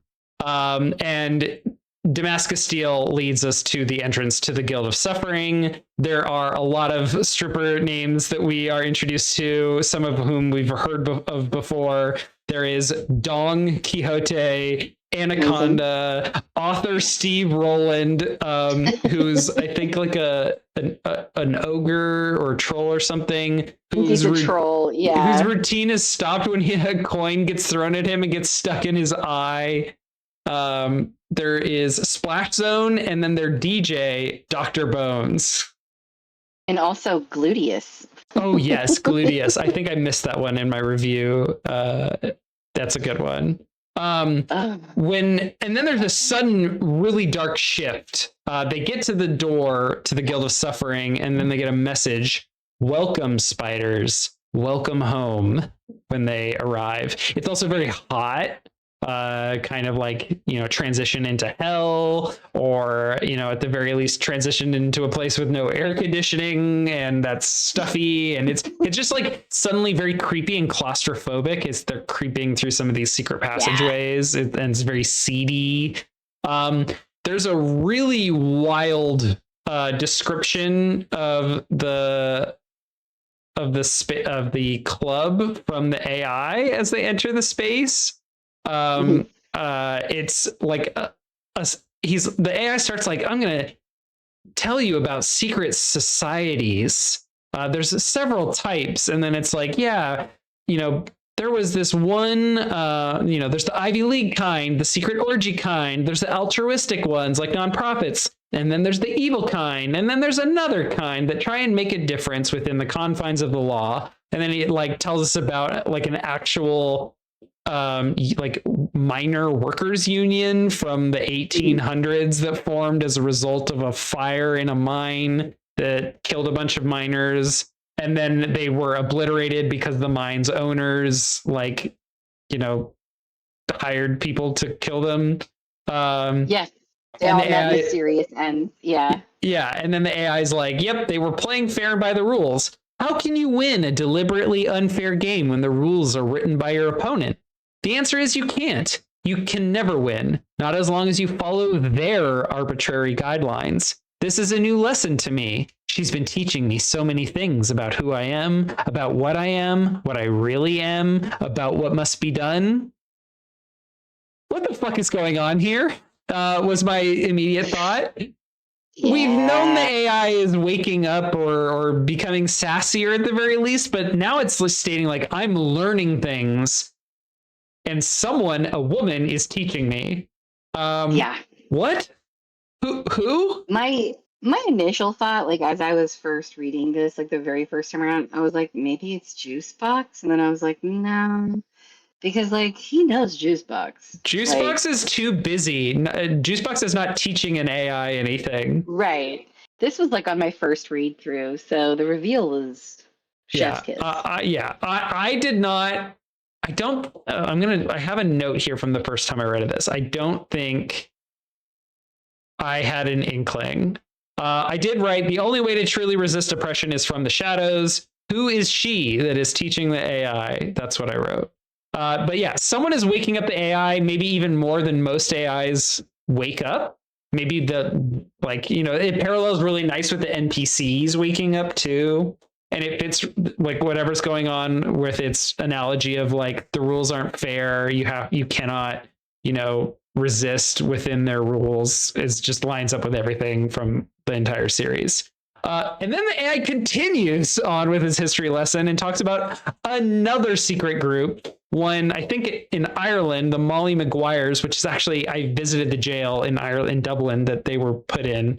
Or maybe they were this group was named after a widow from Ireland that I think is of the same name of another group. Anyway, there's a lot of interesting history here. Matt Dinniman, I love how much you are a nerd of history.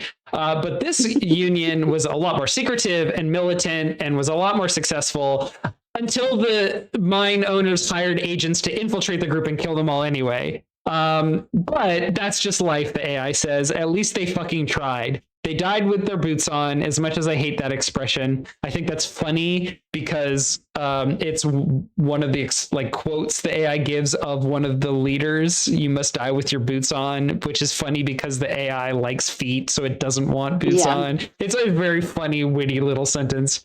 They died with their boots on for their people, their family, not for some rich, nameless organization that gives no shits whether they live or die, or go extinct, or are trapped for a millennia after they're done being used. This is suddenly shifting into talking about AIs after crawls. Yeah. In my opinion, that's the only type of society that's worth joining, worth fighting for. Sure, you're probably going to die, but if you find yourself in such a position where such an organization is necessary, what do you have to lose? How can you look at yourself if you don't do everything you can?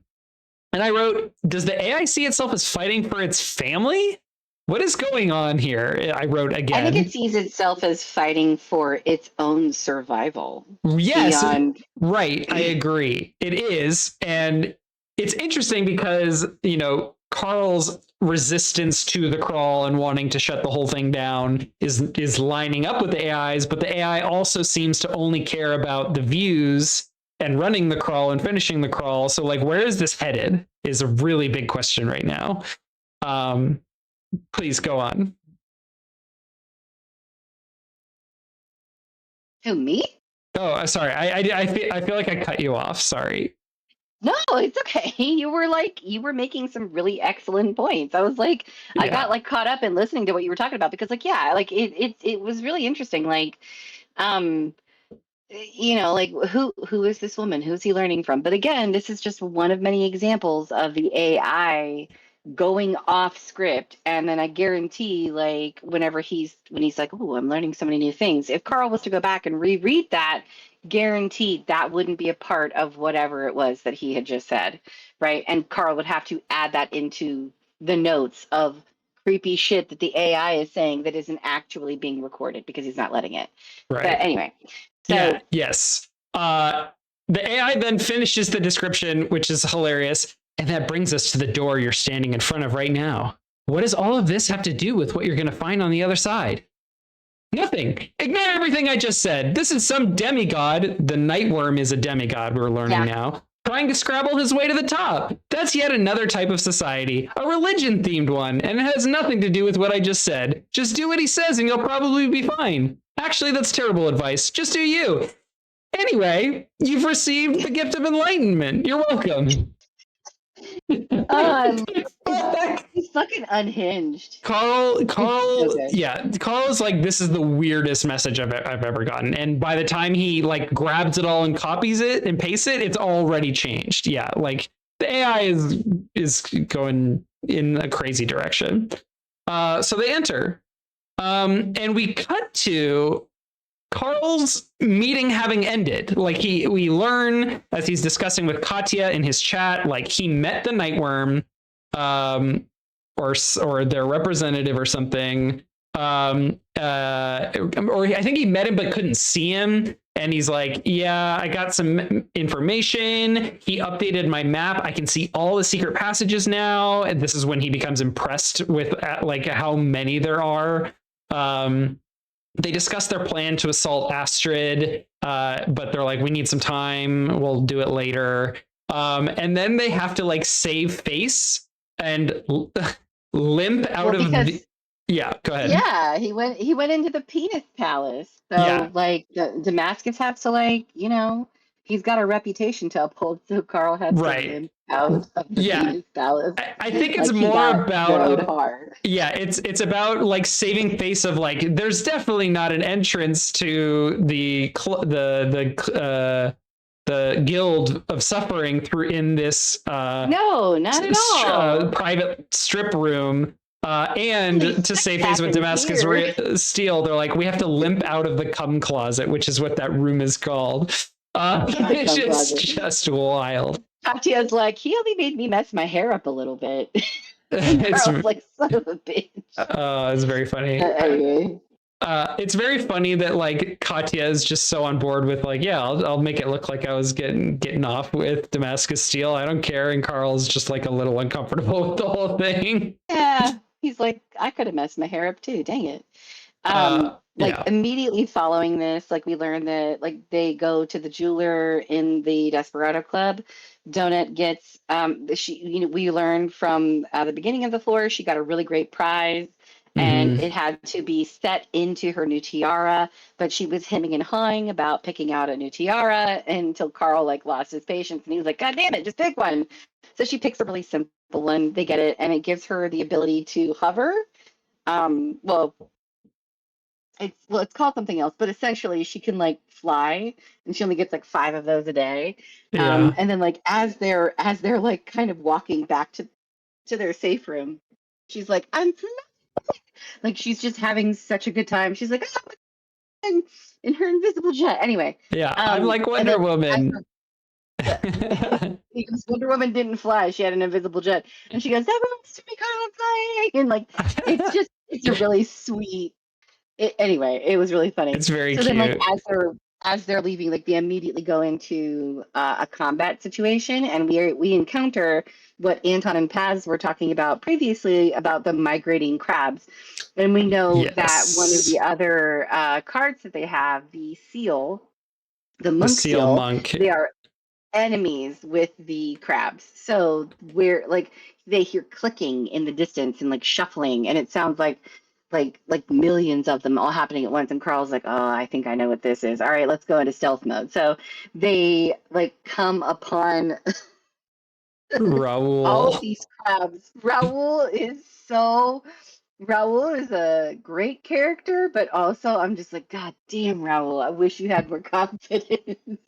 So he's trying to work on it. So they come across Raul, who is like the most unconfident crab in the entire world. And he's like, no, Raul, you need to be more confident. And he's like trying to he's juicing himself up for this spell that he's trying to do.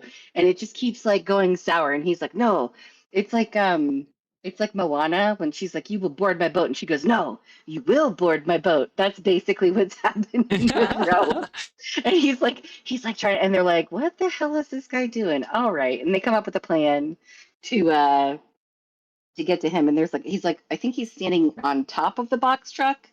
And Donut's going to do her whole spell so that he drops inside the truck, and they're going to try and capture him that way, plant a flag. But the combat does not go as they expect. They thought it was going to be a lot more of a challenge to get Raul, but really it's immediately when he's faced with danger, he cowers and cripples, he crumples in on himself and cowers in fear in the corner of the thing. And they stab him with the flag, and he's like, no. And it's that's how it ends. And they're just it's very funny. Fuck?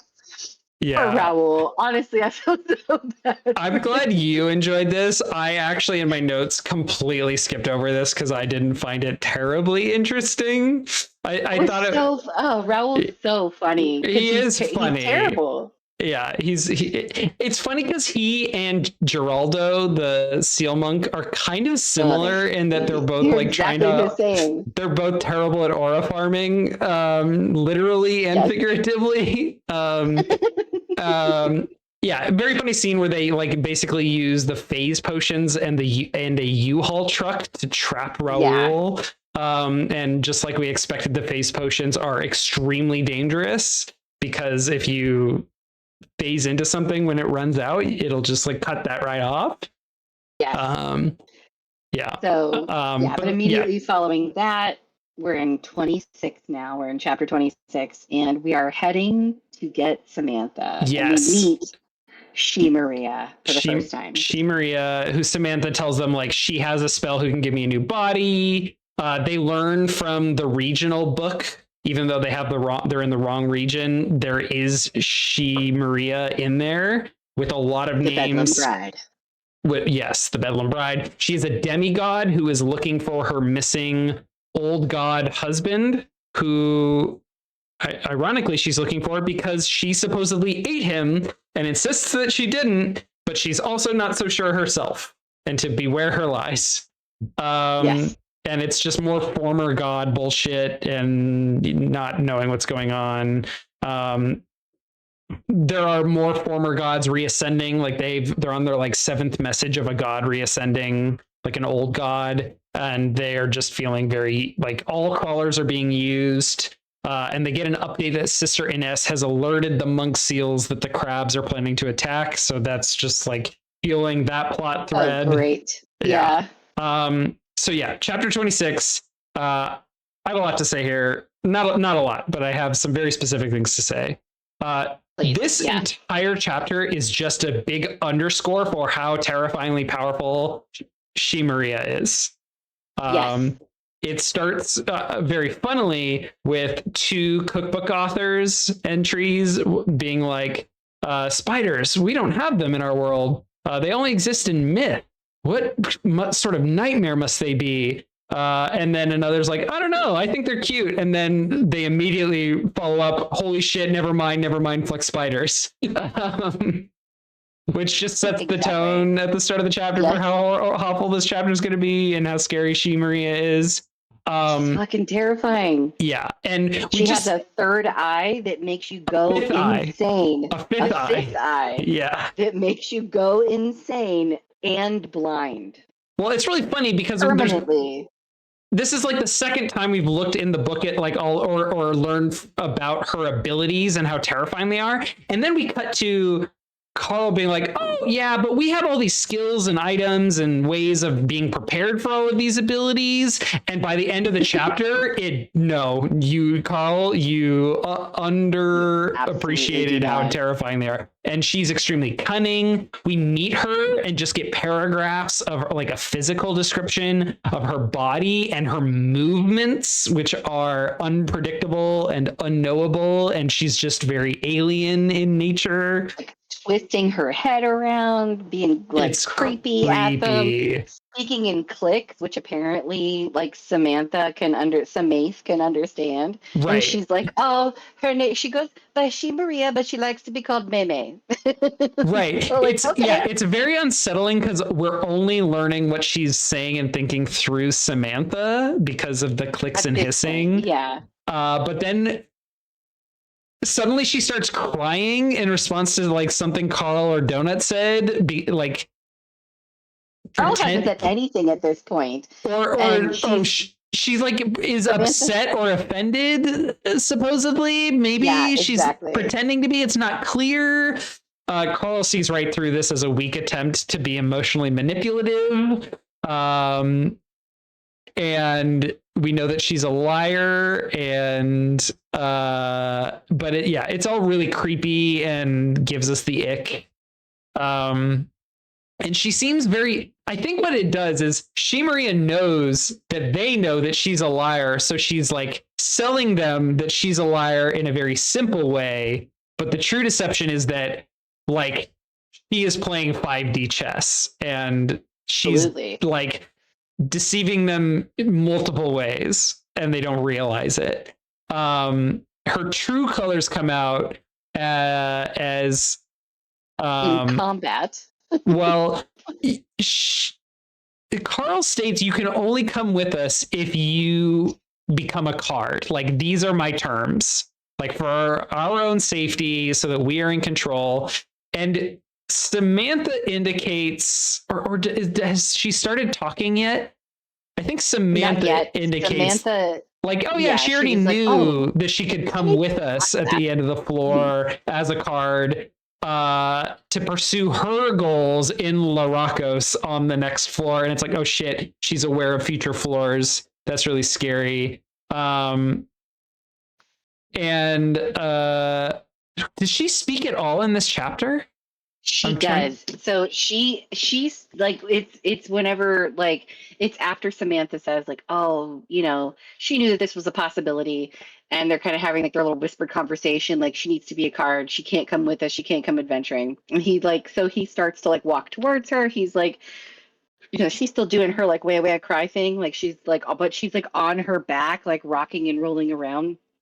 And it's like, as he comes up to her and he's like laying it out, he's like, hey, can you actually put her back in her body? Are you actually going to do these things? And like they're feeling each other out. And like he's like, I know you're lying. And she's playing Carl the way that Carl would play someone else. Yes. And he recognizes it because he's like, she was being funny and, you know, like a good, like she, like with Samantha to manipulate Samantha to get us here. Now she's manipulating us to go with us. Yeah. When he recognizes this, and then she does speak at this point, and he's like, oh, yeah, so you do speak. It's really creepy because it's right as Carl is like noticing her fifth eye, but he can also like psychically feel its presence. And it's the like river. He's like, it's the river behind the eye. He feels it. And that's when she's like, I understand the bargain, worshiper of Emrys. And then he gets a chill. So you do talk. Yeah. That fool Samantha says you keep your promises. Oh, she's being very rude to Samantha suddenly. I could devour you now, but if I am to leave this horrible place, I must trust in you. I must find my husband and prove I didn't kill him. In order to do that, I must first get to Laracos. I have no quarrel with you. And then they like chat back and forth, and she's like, you don't need to trust me, Carl. I'm going to be at your mercy as a card. You know what I want. That gives you power over me. And we get the sense when she's like submitting that it's like, I don't think she's not fully submitting, and she knows something that we don't. Yeah. He's like, I don't know what she's lying about or how she's playing us, but she's playing us. Yeah. Absolutely. And Carl realizes that she is emulating him in his presence and that she has been emulating Samantha in Samantha's presence. Exactly. And it's really creepy. And then she's like, she cocks her head. I see you've taken potions to protect yourself from my spells. It might protect your companion, but you've already been cracked open. A broken window still lets the wind inside, Carl. What? Samantha told me of your troubles with certain deities and of your other troubles, of what's growing inside you. And then he gets the quest, the Bedlam Bride. An escort quest? Yes. Really? Psh, piece of cake. The problem is, you're the cake. Get her to Laracos. That's it. That's the quest. Reward a simple prize for a simple quest. Oh God, it's super creepy because we know that this is a lot more than it seems, and it very clearly is a lot more than it seems. Yeah, super creepy. And then she's like, "Yep, turn me into a card," and she just starts letting Carl punch her. Yes. Her health has to be to 50% in order for them to be able to claim them as a card. I think it's less than that. I might be misremembering, but I thought it was quite low. Either way, it's fine. Yeah. Dungeon mechanics. Yeah. Anyway, so they start their trip back. On their way back, we just learn more card mechanic bullshit through their messages and acquiring more cards. Carl tries reaching out to Katya to shore up some of their plans for the assassination, but she does not respond. So he messages Bautista, who informs Carl that she is asleep in the Desperado Club and out of sorts, which is extremely alarming. What is going on? Carl has no idea, but we know from the epilogue that Katya has drug problems. And this is that starting to surface. And it's building a lot of great tension, especially as Carl starts to like note, we do not have a lot of time to do this mission because we need to get it done before phase 2 starts, because we don't know what our time crunch will be for phase 2 and 3. So like, he's like, we have to get this done now. We Batista doesn't want to answer, though. That's the thing. Like, where we learn, like, because Katya's not answering, Batista is like, she's sleeping right now. She's fine though. And he's like, what the fuck? He says, just leave it, okay? She'll be fine. And this is like that tension with Bautista starting to, like, they're butting heads. Great. A rub at each other. Yeah. And like, and then from here, like, what follows in the next chapter is like Carl chatting with Imani, Carl chatting with, Ellie, Carl. It's like, and Mordecai, and like trying to figure out like what the hell is going on. So we're piecing together. Like, we knew that she had been doing the blitz sticks. We knew that Bautista knew, but we didn't know how bad it was. And we learn it's really bad. Yeah. His chat with Bautista gets cut off by like an update from Cascadia on more like phase 2 and phase 3 stuff, which is like, each squad is going to have to go to another region, get a key to unlock their stairwell in their original starting area. And those who fail to get a key will be placed near stairwells where they can fight other crawlers to get their key to that stairwell, which is brutal. Fucked up. Yeah, it's just tension is building on all these different fronts and at different like levels and stakes. It's really wonderful. It doesn't feel too crowded, but it's really hard to see like how are they going to do all this. Chapter 28 is when they start having all these other chats. Carl learns from Imani like about some of the drugs situation, and he realizes he led Katya to the drug den where she got some of these drugs. Yeah, without realizing. So like, there's some when guilt. She was like, hey, where did you find that entrance? And that's So but he's not responsible for Katya's actions. And this is that guilt that I think a lot of us internalize this, like just as a person, right? And I can't speak for you, I can only speak for myself. But it's like, if I did a thing or showed someone a thing, and then that led to them abusing that thing or, being hurt by their own actions because of it, like we have a tendency to be like, oh no, if I hadn't said this, if I hadn't done this, if I hadn't whatever, it's like, nope. Carl doesn't really feel that here. No, there's like a brief moment of it, but then it's all like she's responsible for her actions is a big theme here from Carl's perspective. Mad. Yeah, yes, we'll talk about that here in a minute. About for sure his anger at the situation. We learn that she is bliss surfing, which is even more potent than the blitz sticks that we already learned from the epilogue she would have done and has been doing. And so it's like the situation that we like that little window into what's going on with her from the epilogue, it has evolved even worse. We learn that she's also going to be passed out for another 10 hours, which is just like really stressful. So they move on to practicing with their decks because Carl's like, well, if this is going to matter, if us doing this mission is going to matter, we also have to beat these battles. So they go train in a mock arena in chapter 29, during which Empress Donatia sells her sponsorship of Donut to a long-haul biological waste solutions company, which seems very silly, which is a great little detail, the fact that is very silly, because it's actually quite important.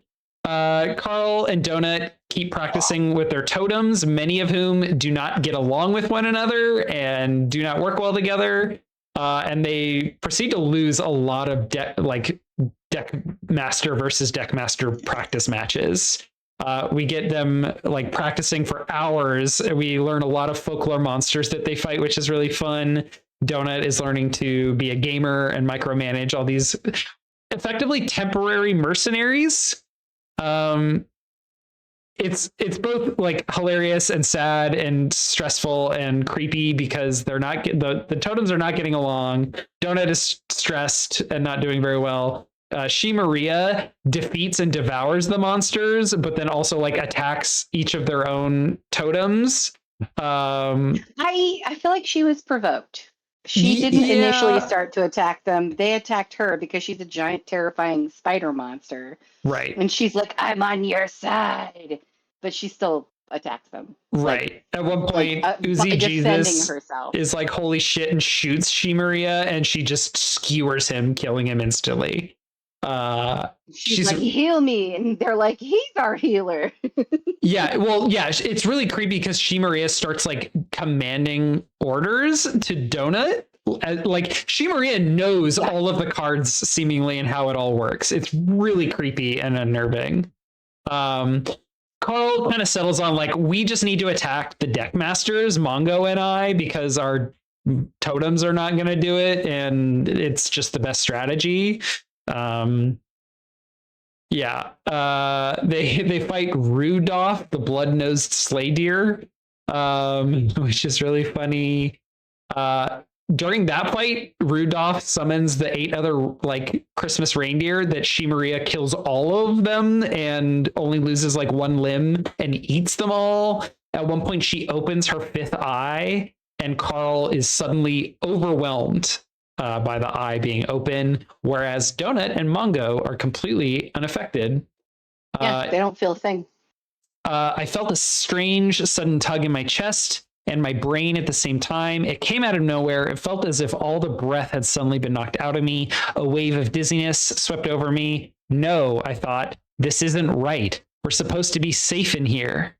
She Maria had opened her 5th eye. It shone like a never-ending jewel atop the center of her head. And then a little bit later, I could feel it calling me, like there was a physical line between that extra eye and the center of my brain. It's the river, I thought. It's the river in my mind. I didn't know why or how I thought that. The thought didn't even make sense. I mean, it kind of makes sense to us, but maybe this is Carl kind of putting language to it that he hadn't before. Very creepy. Rage, madness. It's this, I mean, the same rage and madness that led She Maria to eat her husband and then forget that it happened. If she forgot that it happened, right. she's a terrifying character, right? And she's whatever is going on. Like it's so funny how the river can both fuel Carl, but then here it like incapacitates him. It's so unclear what's going on here, and I love and hate it. So chapter 30, we learned they lost a lot of the practice fights, which builds a lot of, I think, stress and anticipation of like uphill battles during phase 2. And the fact that even though Carl and Mongo like rush the deck masters, some of the decks have these gimmicks that prevent them from doing so. And they only have 6 hours until phase 2 starts. So, and they're running out of money from spending it all on practice sessions. So there's more tension building. But they need to get the assassination done to focus on phase 2 and 3.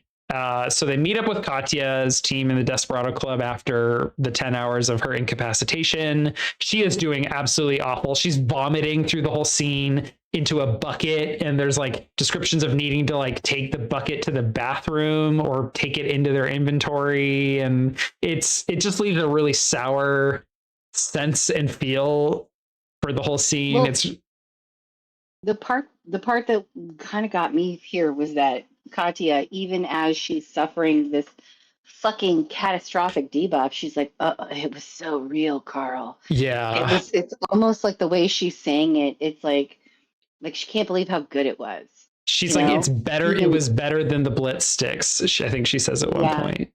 Yeah, exactly. And I'm just like, girl, you're puking up rainbows. This is like, Yeah.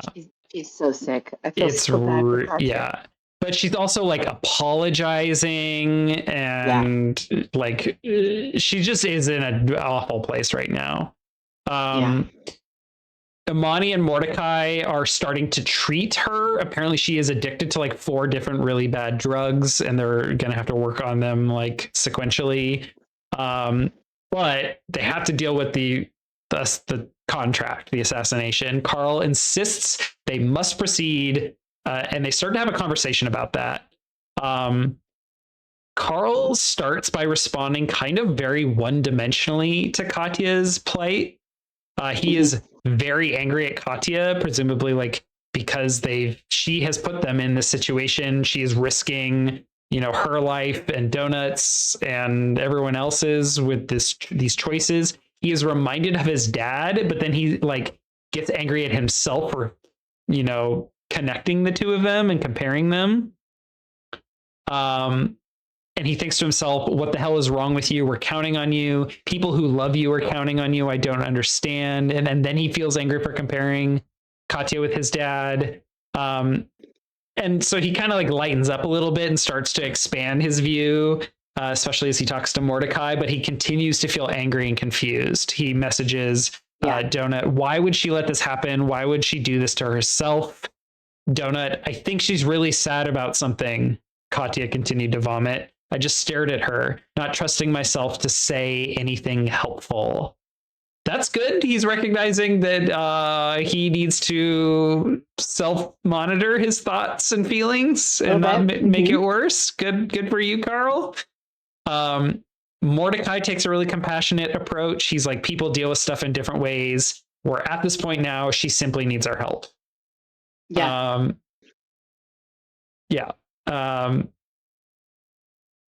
I wrote at one point here, Carl, not all of us can completely suppress our trauma and become hyper-vigilant and high-performing in response to trauma and stress.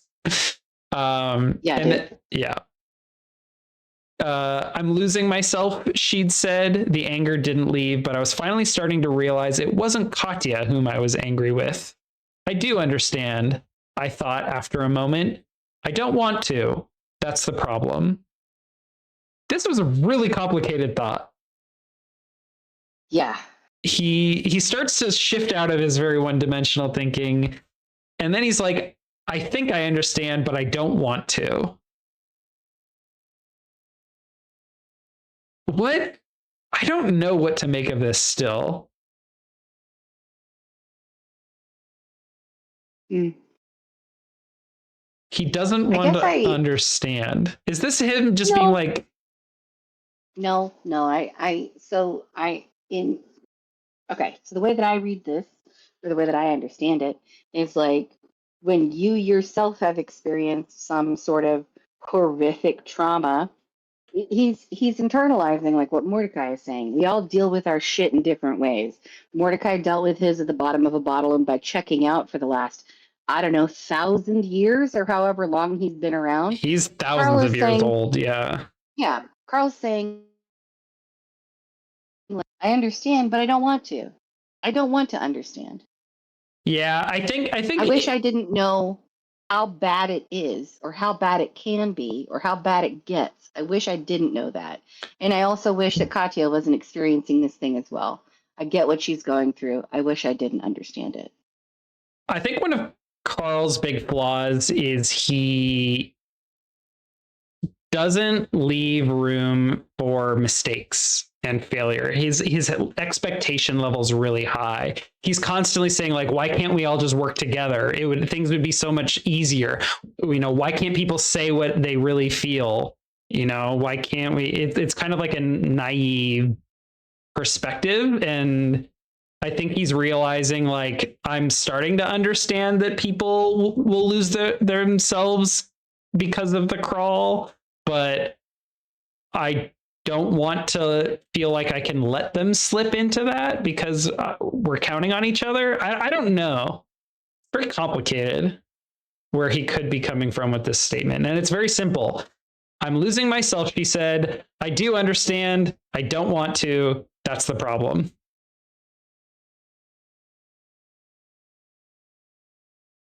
Yeah. At least Carl is like recognizing something is wrong with his thought process, at least.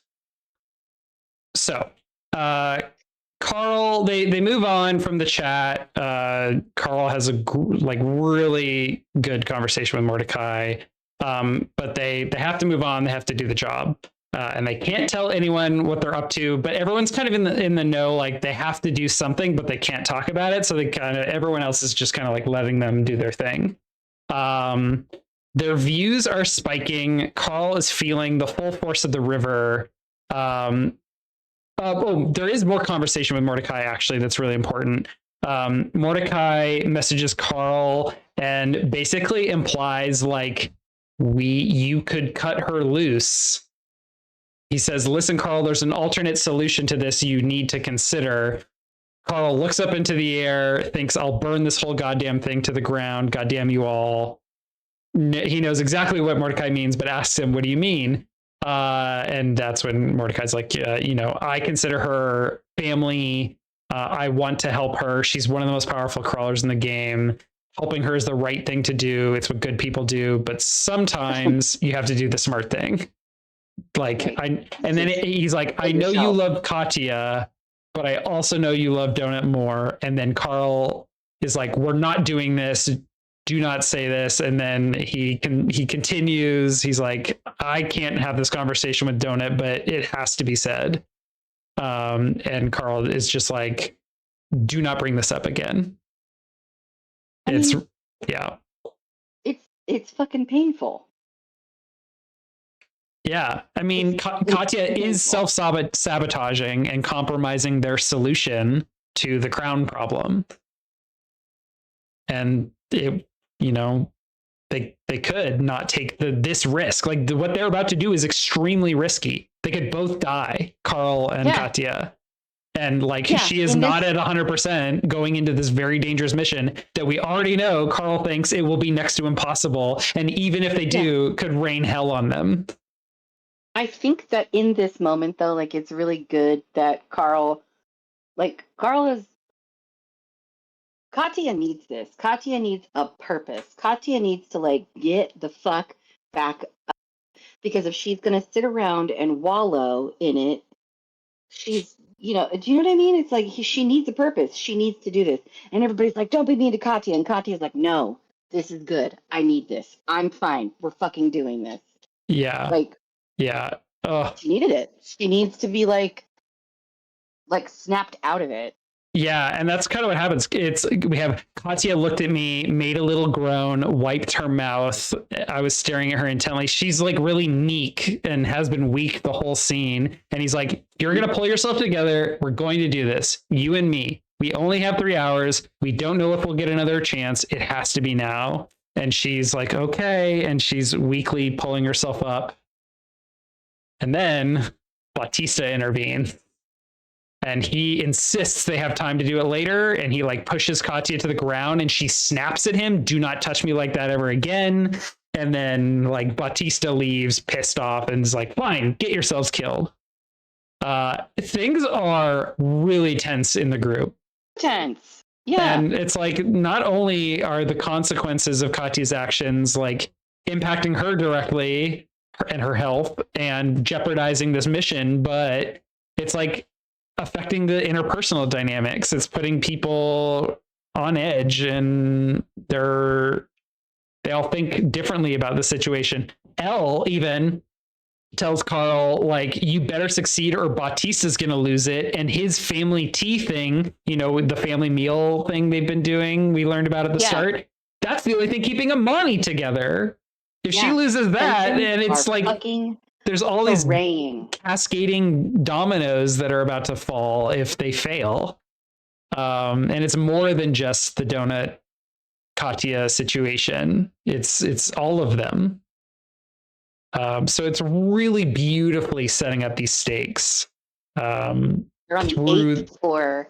No one is expected to make it past the 9th, basically. Yeah. The 9th is where almost everyone is supposed to die, which means that they're going to be, you know what I mean? It's like the next floor is certain death if they even make it out of this one. Yeah, their tensions are fucking high. They're all fraying at the edges. They Yeah. need a reason to keep going. They need a purpose. Yeah. And everyone's fucked up. Yeah. And we are getting we're getting like a little pinprick of a perspective from Carl, who, again, unreliable narrator. He's the worst. He buries his feelings. Like, we're only getting like surface level shit. We don't know what's happening in everybody else's life. Like what we were talking about with Prepotente. We don't know what the dungeon is doing to him to punish him for what he did to the seventh floor. We don't know what's happening. We don't know. He's all alone.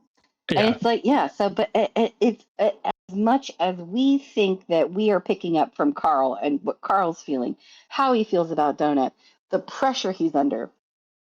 Literally every other crawler in the entire dungeon is experiencing the same thing at the same time. Yeah. But we don't know those guys. You know what I mean? Like, right. Yeah. Anyway. I really, really like this chapter for so many reasons. Just like the dramatic tension, just going crazy, and then it just compounding with all the interpersonal stakes and drama. It's really good. And then we cut to immediately a like picture of the Desperado Club, which I don't think we've ever had before, with a bunch of hidden areas. It's really cool. And it's, we don't get a lot of pictures in the book. So it's kind of oh shit, here we go. Let's get focused. And then chapter 31 starts with a entry by Rosetta, the 9th edition author, talking about how fairies and sprites are really difficult to kill, and she is certain they must have a luck stat, even though luck is not a thing. But then advises, if you bite them, pull off their wings. It's where their magic is stored. Which is great because it kind of sets up a solution to killing Astrid quickly, which is a big problem. And they also, we learned, used a size up potion, I think, on Astrid. Learned she has a ton of crazy stats and abilities, and it punctuates, we need to kill her in one fell swoop. We are reminded, like, Carl was like, his blood started to boil very quickly from the other side of a door. We know that one of Carl's main, tools, his traps. Guess what? She doesn't trigger them because she flies. There's like some information about this other room with a bunch of 15 red tagged mobs that they don't really know much about, but there's a huge warning sign on the door. And the whole plan kind of gets like laid out for us. Or not the plan, but like the layout of the Desperado Club. Meanwhile, Carl and Katya start discussing their guilt over killing Astrid. Katya seems really broken right now, but Carl like refuses to let her, and she responds in kind of a cute, affirming way, like letting Carl support her. It's a sweet moment. And Samantha waits at the bar while Katya gets ready, and Carl starts setting up a ton of traps in a secret hallway to prevent whatever monsters are in that room from being able to like get released and attack them. There is a really hilarious scene in here. Do you know what quote I'm about to go over? Oh, does it have anything to do with a nussy? You got gold? The bartender asked Samantha, not impressed. I gave the Badger man a cursory inspection. He was a level 25 Porsuk, which was the name of the Badger race in the game. His name was Charles. Oh, yes, Samantha purred. I got a coin pouch in my nussy. You make that drink right, and I'll let you use those sexy claws of yours to dig it out. In your what? I don't know if this is her first reference to this. Horrible shit. It is. This is the first we hear of her nussy. It's not, she does not make clear what she is referring to. If we think about it, we can understand, but she does not explain this until later. Her neck, horrible. Her neck hole is her nussy. Nussy. There are a lot of I posts I and adore products. Samantha, and I love the way Jeff Hayes narrates Samantha because her accent is I don't know how to describe it. It's a little French. It's a little something else. Eastern But like European. yeah, it's a little bit of a like a couple of things, but like she says the most horrific shit. And it's a delight to read it. It's a We delight to haven't hear it. we Oh, I haven't love talked her. a lot about how she speaks and the types of things she says to people, but she's just unhinged. Yeah, She's she's really just gross, and it's absolutely fantastic. unhinged. Yeah. Anyway, so there's a lot in these chapters, and it's kind of complicated, and I'm trying not to spend too much time on it. But basically, Samantha starts her distraction at the start of chapter 32 as we are painstakingly walked through Carl and Katya's plan and how it is supposed to work. Simultaneously, they come across some crawlers that are partying that Carl tries to like convince to leave, but one of them's really drunk and obstinate and tries to start a fight with Carl, which is insane. But as all of this is happening and we're learning what the plan is, Samantha goes too far and either I think enters the casino or gets too close to it because a demon named Minge senses her presence through the whole entryway that they have in the casino to the nothing. She is a minor feral demon, and she is drawn out from the nothing, and a containment breach announcement appears as a demon enters the Desperado Club amid their mission. Do you think Minge is related to Slit? Oh, I mean, is there anything suggesting that in any potential way? Oh god. Okay, No. go ahead. I think when we met Slit, or in the aftermath, we learned that she had sisters, and I think Samantha has talked about the harem of the demon prince, and that sure the nipple rings come from one of them. No, I think one of them talked about for the first time the hierarchy of demons. We learned that I forget her name from the train, the fire demon that had babies in the train. Brandy? Yeah, Brandy was like the lowest level, and then I think Minge, and then there's a whole hierarchy that we learn about. Either we did it recently or we haven't yet. Anyway, there is an announcement of containment breach directing people to leave or to seek shelter. During the chaos and Carl trying to figure out what to do, and the plan not going to plan, he runs into Astrid, who is like trying to respond to the situation. Sadly, she's like, "Oh, Carl, I didn't know you were here. You should get out of here. It's dangerous. I need to release the Vorpals to take down the demon, and everyone should get out of here." Meanwhile, Carl, she's trying to protect him.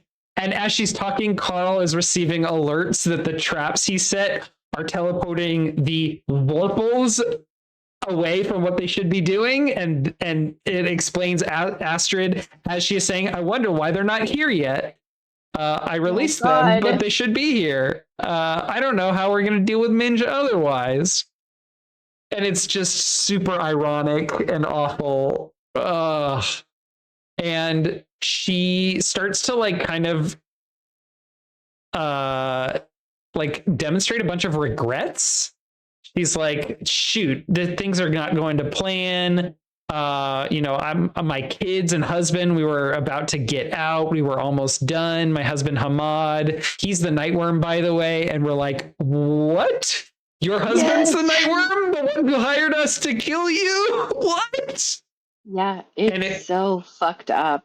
And it points back to how we recently learned the Nightworm is a demigod trying to claw his way up the ladder. Is this a part of that? What is going on with Hamad? the Nightworm. It's super confusing and disgusting. Katya, yeah, go ahead. The whole scene just fucks me up, dude. It does. It really does. You gotta respect her, and okay. Here's what I don't understand though. From this interaction, when she talks about how they were going to get out, they were almost done. Is she an NPC or was she a crawler at one point? Yes, that comes into focus here. Is she says something? I don't remember exactly what it is. I should have written this down. I can't remember either, but I was like, what? If you see my husband, tell him I did it to keep them safe, him and my children. Your husband? She's like, oh yeah, you're in the Guild of Suffering. My husband's Hamad. He's the Nightworm. Don't tell him I told him his real name, blah, blah, blah.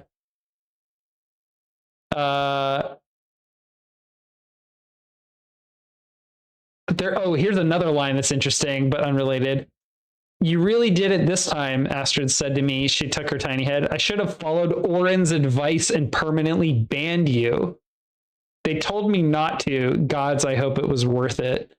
What? So apparently Oren apparently interacted with her and told her to ban Carl, which is crazy.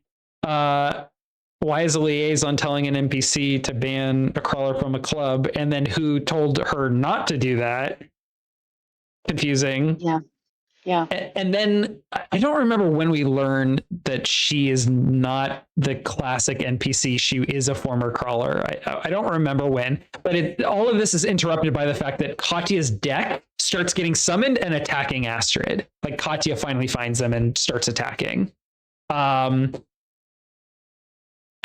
there's a brief fight. Katya goes in for the kill. Astrid freezes her. Katya gets a horrific look on her face of failure. And then Carl finishes off or plucks Astrid's wings off, fulfilling the strategy we were handed by Rosetta and saving the day. And then during this whole thing, by the way, which I don't think we mentioned, the bartender who was dealing with the maid has his hand all the way up her nussy.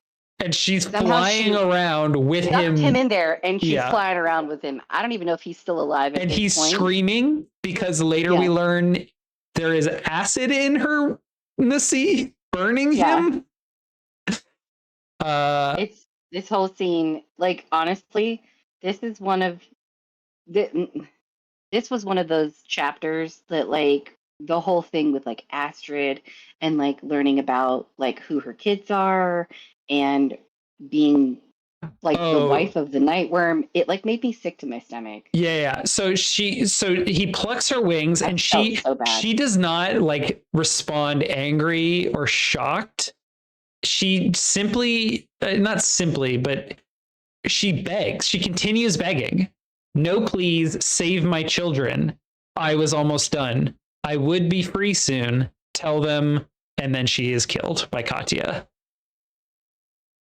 Or by one of Katya's cards. Yeah. God.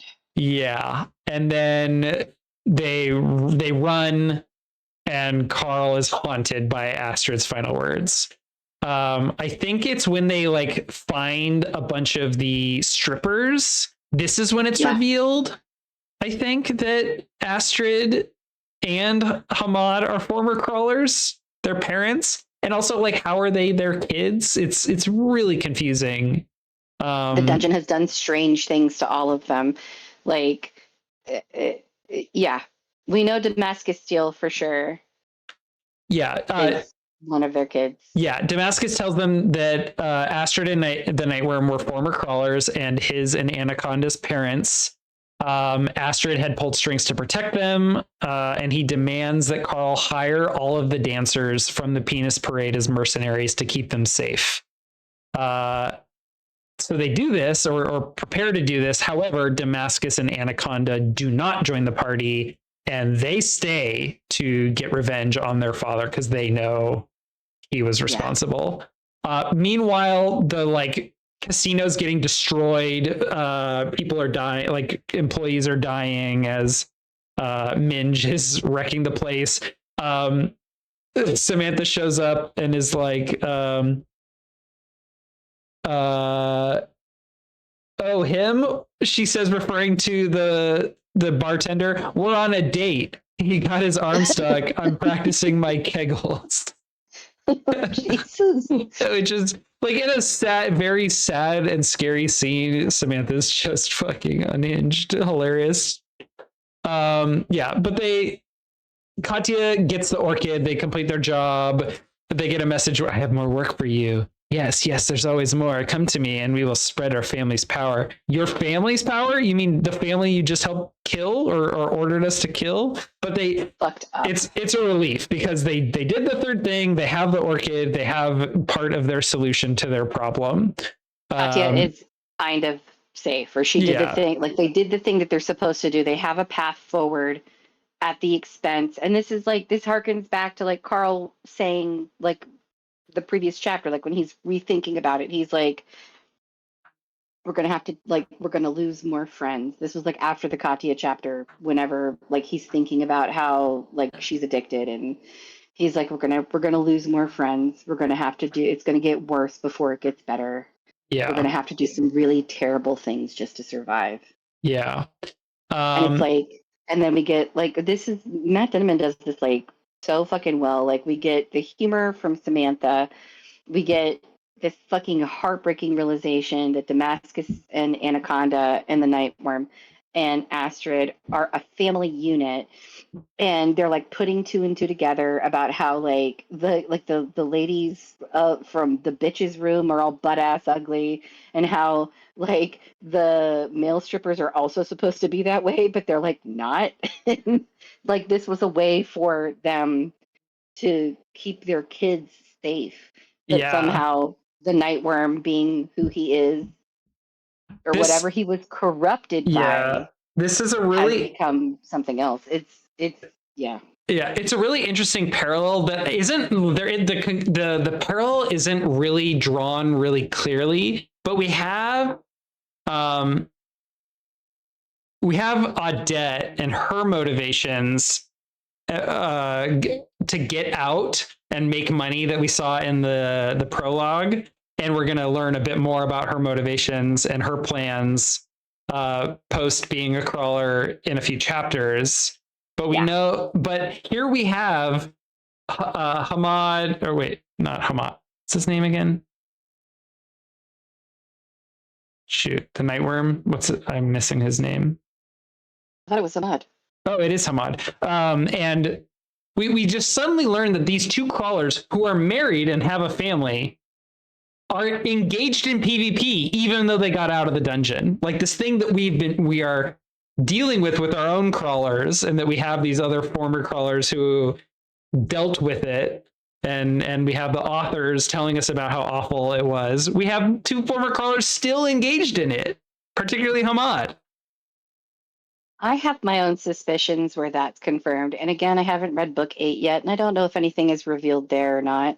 But like, if they were former crawlers and they took a deal, like the Bobkas do or whatever, right, or like the sort of like they're indentured servants, maybe Hamad, like, yes, they were former crawlers, but maybe the Ring of Suffering didn't come from him, but maybe he was corrupted by it, and it's like you cut off the head of a snake, a new head grows back, and then now Hamad is this new figurehead for this, and it's like, what is it? Something about like powers and power abhors about vacuum, right? So it's like there will always be some new evil to rise, and I see the parallels of the family unit here with Hamad and Astrid and Damascus Steel and Anaconda. These are their children, with Katya and Carl and Donut and Mongo.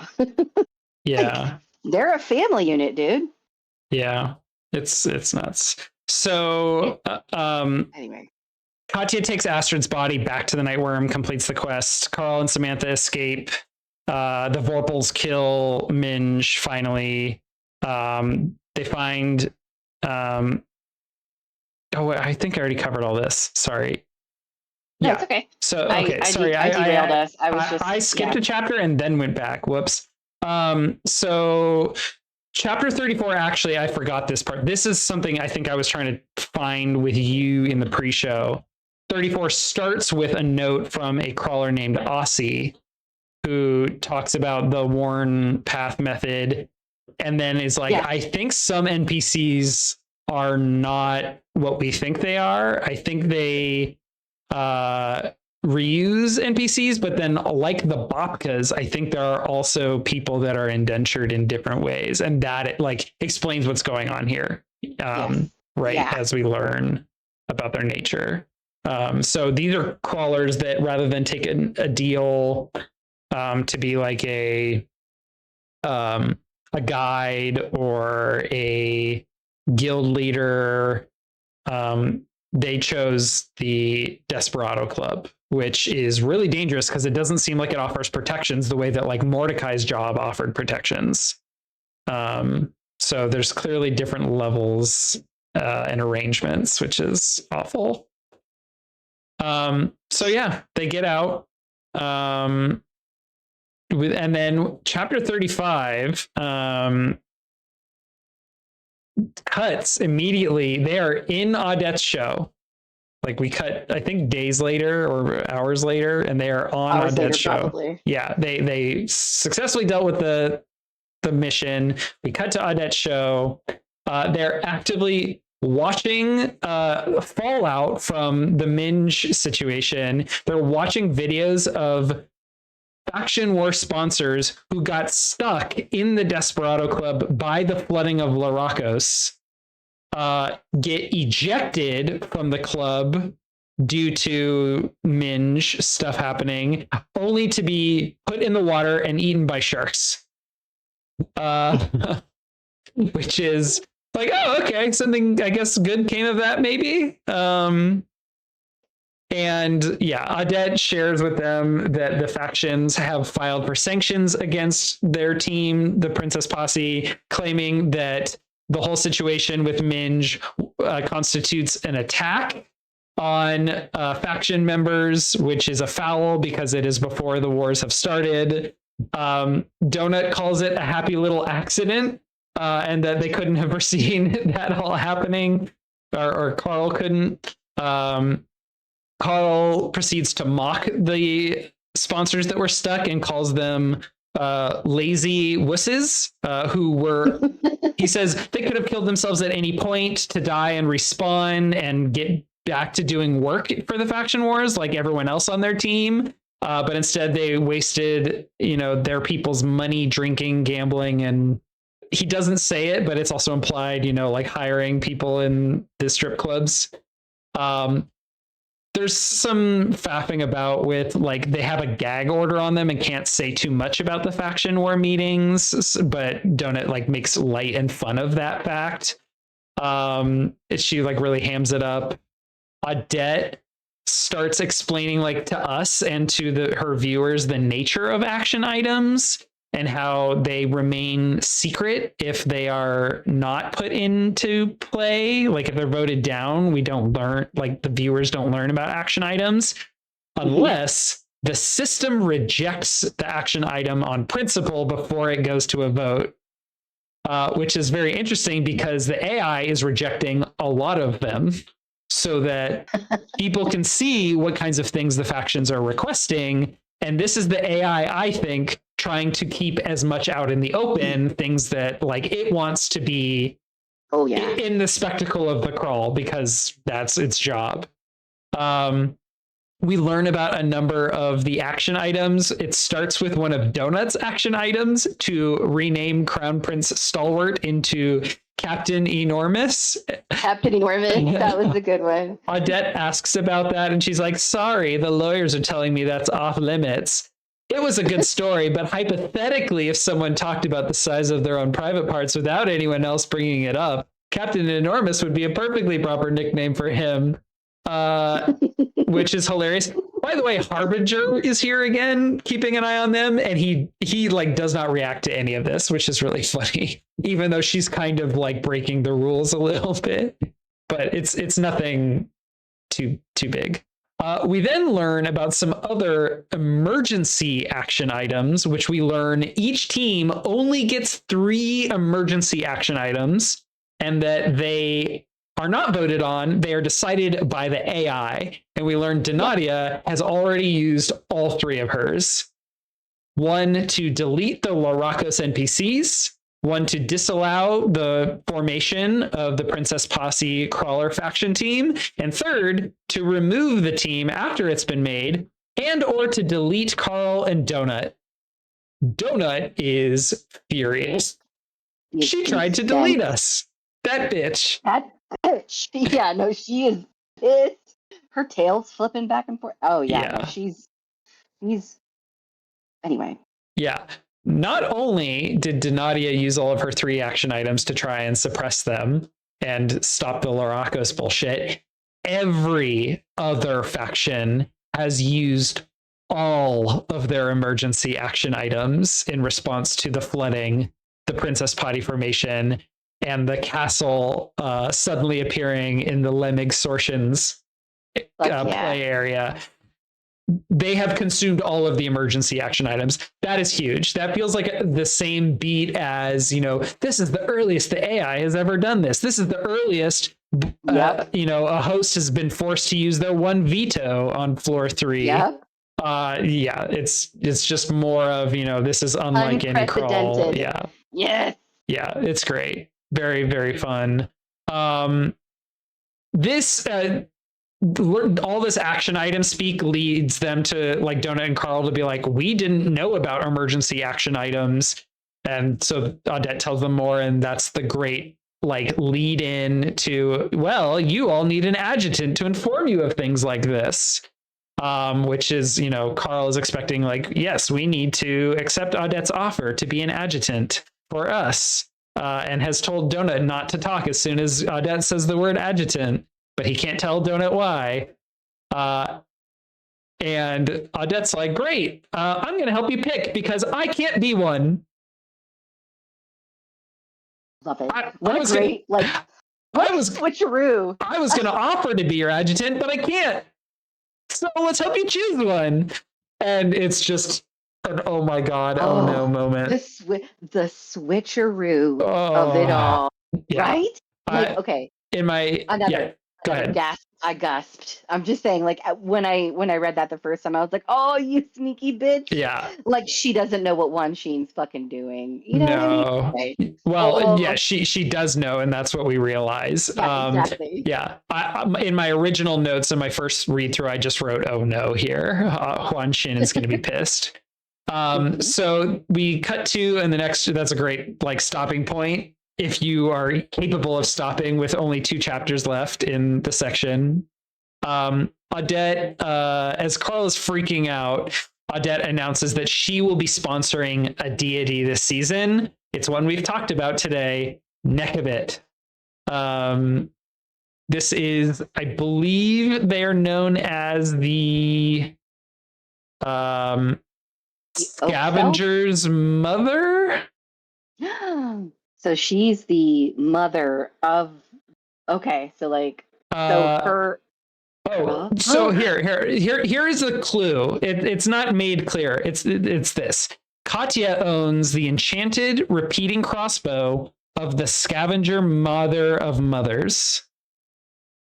And that is where we learn when the elf mothers chose to abandon Nekabit and instead worship Apito, the oak goddess, it is written Nekabit grew enraged. Blah, blah, blah, blah, blah. So Nekabit is the Scavenger Mother of Mothers. Carl has a patch of the Scavenger's daughter. So if Nekabit is the Scavenger Mother, then the patch is Nekabit's daughter? Related, but we don't know anything about that. Anyway, it doesn't matter, but it's just more of connected dots that aren't being drawn clearly. We learn a bit about Nekabit. She looks like an Egyptian-esque vulture. She's really scarred. She has an oak bow herself, which is interesting. Her connection with oak, as well as Apito's and the All Tree. Hers is a story of betrayal and revenge. She's considered a hero and a villain, depending on who you ask. Carl Carl realizes Audette knew Huan Shin was going to use them as a trap. His stomach is sinking. Donut is just hilariously excited for Audette and even brings up, oh, I could worship you, No. which is hilarious. And then we move on, and Audette presents 3 options for their adjutant. Ripper Wonton from the Danger Zone show a long time ago. He's a familiar guy. He's got a lot of experience. An orc named Baroness Victory. That's such a great name. It fits really well with all of the orcs. We learn that she is an attorney and a former member of the Skull Empire who is loosely related to the royal family, which could be bad news for them if they pick her. And Drick, who is a former dream elf now possessed by a Valte, who Carl met at CrawlCon and was actually friendly and helpful to him, so that could be helpful. But Carl thinks Ripper is the obvious choice since they know him and he's experienced and tactical. But on the sidelines, Quasar is like nodding, like giving hand signals of thumbs up and down, and is encouraging him to pick Baroness Victory. And Carl doesn't really understand why. But Carl asks Baroness Victory some questions.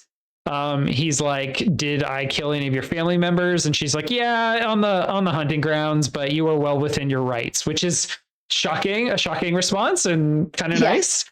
And it becomes clear that she is completely unmotivated by family because she tells us that she's indentured her own aunt for failing to pay taxes, which is like, okay, good. So she's going to follow the rules. You're not motivated by family, but also you're kind of awful. Militant. You're part of, well, she's part of the system. We have hated everyone that talks about people being indentured and people who are responsible for that. She's a part of it. So it is an ugly detail meant to, I think it's meant to make us feel like we should hate her for it, but we're so focused on the other details that we actually don't care about that one, which is really ironic. Well, but also that, like, I think Quasar's input here with, like, he's like bouncing up and down. Yeah, he is like, ooh, he's like, yes, super animated. Yeah. Yes. And like, if there's one thing that we can trust in this universe, it is Quasar. Yeah, kinda. He's the Better Call Saul, like, Nullian equivalent. Like, he's sleazy, but he's fucking good at his job. He is good at his job. Yes. Yeah. I'm just saying, like, I and because of that, and because, like, he's given Carl solid advice about the Gate of the Feral Gods. He's given Carl solid advice on how yes. He's been in their corner. He's proven that we can trust him. If he says Baroness Victory is the way to go, fuck yeah. It's really ironic that he is one of our most trusted, like, characters supporting Carl, because we know his motivation is, you're a job. I don't get a lot of opportunities, which is kind of a weak motivation. It is a good one, but it's not like he's emotionally invested in Carl. In a way, I think that's sometimes better. Yeah, that's true. Because that's true. Like, if you're emotionally invested in things, your emotions can cloud your judgment. That's true. He's looking at it from, like, the perspective. I think when you're like, it's just a job. Actually, we did learn another motivation here, and it is also money. But earlier, when we learned that there is a cash prize for the winner of Faction Wars, Quasar gets a cut of that. Oh yeah. So there is more financial motivation. Yeah. If he's like, this is their ticket to winning, this is my ticket to money. Yes. Oh yeah. Okay. So I can now draw that line pretty clearly. So there's some funny details we learn about Baroness Victory, and then she, in response, smiles for the first time and informs Carl, "Oh, by the way, I'm the only adjutant option that has been sued to be kept from the game." And Carl goes, "You're a great pick. We'll go with you. If they don't want you, you are who we want." Exactly. I can understand my enemy's motivations, or whatever they're motivated to dislike, I know will benefit me. Will So benefit I'm going me. with you. Yes. So yeah, Yes. we kind of like her. We know she's an orc, which is like our good like first dimension of character. Like, ooh, we can't trust an orc, but then we learn all these great details, like she's impartial. She's a lawyer. You know, her title included Esquire, so we can assume she's a lawyer from that. She seems a bit sympathetic to Carl in kind of a tough but fair way. And she doesn't seem to be wrapped up in the Skull Empire bullshit drama with Carl. So cool, fun introduction of a new character. It's also funny that Donut is like confused and thinks that she is Princess Formidable for a moment. Yeah, I mean, she's Yeah, orcish. She's yeah. scary looking. She's like, well, Katya really likes all of the, sponsor boxes you're sending. Yeah. Anyway. Really good. And then we get into the last chapter of this section, which is really, really good. Their show is wrapping up. Audette explains. No, first, Donut realizes this is the last time we'll ever be on your show because your show is going to stop with you taking on a sponsorship of a deity, which is shocking to Donut, and she's kind of sad. Carl has no response, but for us, it feels like this is a big pivot in Matt Dinniman's formula through the floor. Like we have these little moments where we get to step out of the dungeon with Audette and get advice from her. And this is it. This is our last time that's going to happen, which is, I think, a great setup for the last bit of this chapter, which we'll get to in a second. But as the Audette moves on from talking about this being her last show, she announces like, oh yeah, everyone's getting ready for the second phase. By the way, Donut, in a surprise twist, you will be teleported alone. Carl will remain here. Good luck. And she says farewell, and the show ends. And Donut disappears. And then we get our final one-on-one chat pre or post show with Audette, where she gets to drop her hair. And we are afforded this because somehow, and for some reason, Zev and Harbinger are teleported away or choose to leave.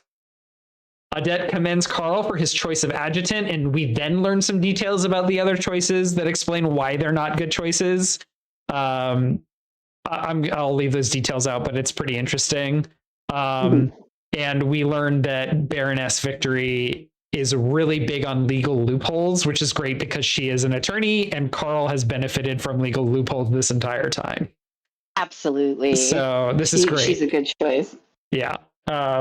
So after the fact, we are like confirmed this was the right choice. We learned that Harbinger and Zev are pulled away because Audette has, unbeknownst to them, shot a probe out of space, triggering some safety responses that they had to attend to, and this got Carl alone with her, which Carl reacts like, you did what to? And she's just like, business as usual, you got to play the game. Yeah.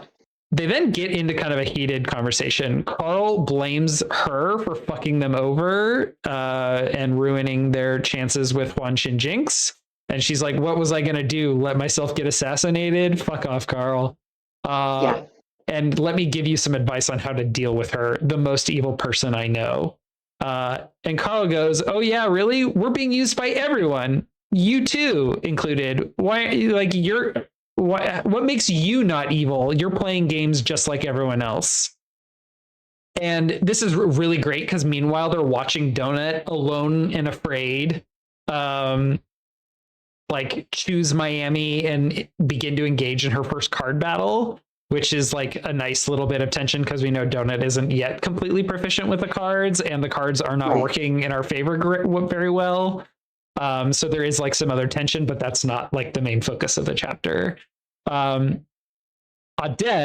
in response to Carl calling her evil, gets into her tragic origin story of like her crawl and her choice to like push everybody, her friends and family included, leading to basically all of their deaths.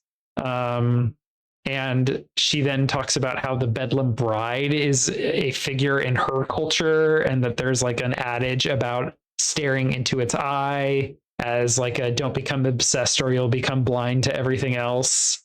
And she kind of like through her discussion talks about her, all of the times she became obsessed, with getting through her crawl, getting her friends killed and family killed, her obsession getting like setting herself up for success through her indentureship, fucking over other crawlers like Chaco, Uzi, and Mordecai, and that now her only motivation is to rid herself of her guilt over what she did to Mordecai and others, how she blames herself for how Mordecai turns out, and how her new obsession is to address her guilt, and that she has set up a fund for all of those crawlers that she fucked over but that survived upon like to benefit from once they get out of their crawls, which is really sweet because we've known money as her motivation and Mordecai's her motivation, and it's suddenly like we're getting the full picture here. And it is a really devastating like revelation that we get with Audette. But even at the end of all of it, and even with this sad story, I don't know how much I believe Audette. I don't know. I don't know. There have been a number of times that like on the page, Matt Dinniman writes like Audette had a sad look to her or her voice dropped. And like Audette is also a performer. Audette is also a personality. Yeah, I that's don't a know. good point. I think she's duplicitous. Like, but at the I believe she did have a cousin Peter, and I know that Armida existed, but like it's man, I don't know. It's hard for me sometimes. Like as I reread these books, I'm like, can we trust Audette? I still don't know. So, but I guess my question is, why is she telling Carl all of this? Because, like, is it going to matter? Gain his trust? But why does she need his trust? Why? Because she wants to get to Mordecai somehow. She wants to be able to speak to Mordecai. She knows that Carl is the only path forward to Mordecai. Well, if she wants to reach Mordecai, then what about this is a lie and performative? Like, enough of it seems true and aligned up with her actions and what we saw from the prologue. So, I don't know. I choose to believe Audette. There's still more floors to go. Yeah, that's true. There's a lot of story to go. A lot of floors to go. And we haven't gotten to the celestial ascendancy yet. So yeah. I don't know, man. So this is not the end of the conversation. And Carl's response to Audette's sob story is to call her the highly paid cheerleader for the machine that is the crawl. Basically saying like, you're bought into all this anyway. I don't believe you. And then she shares some extremely important key details about the nature of the crawl while they have basically 1 minute left to chat.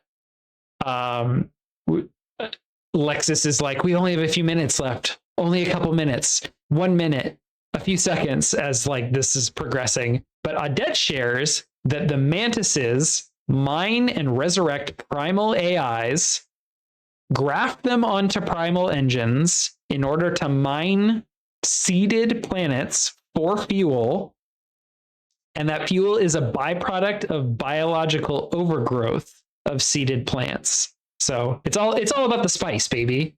He who controls the spice. It's this story's version of spice. It's primal. It's seeded planets create fuel, and they have to harvest it, and it's gruesome. And in order to justify that, the crawl was invented and became another means of profit.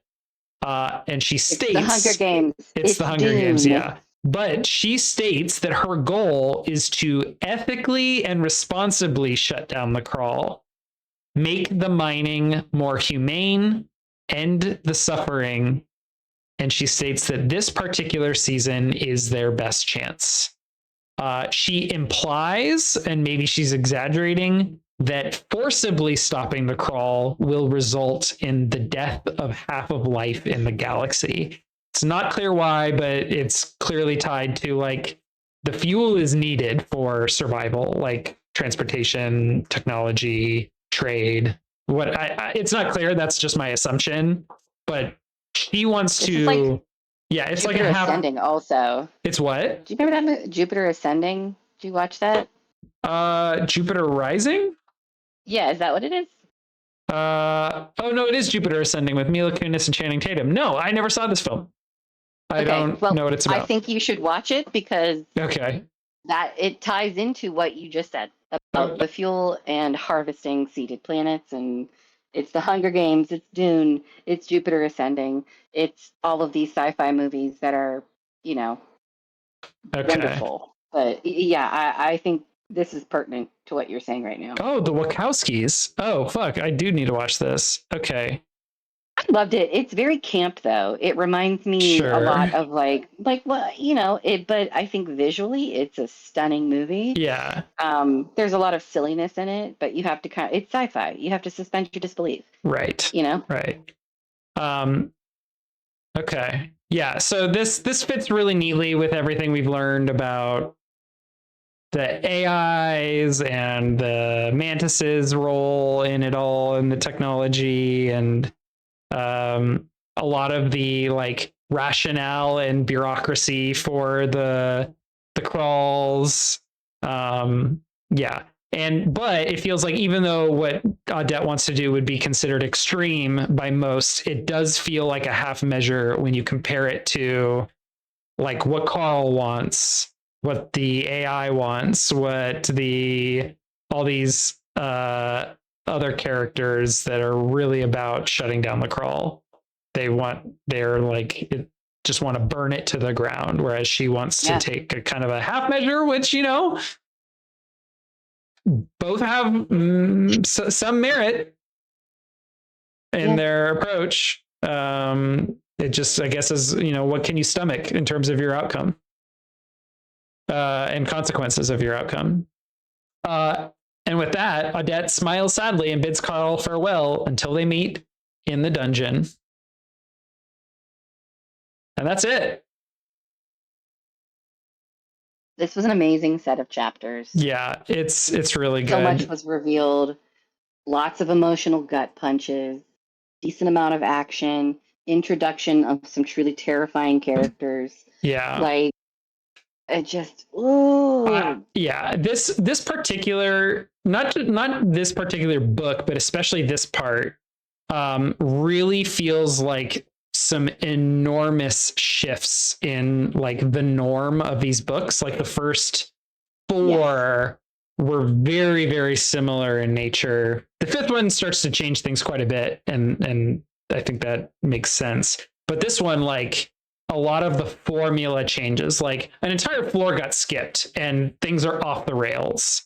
Things are changing. You know, Katya's in huge trouble. We lose the access to the Desperado Club because it's been destroyed.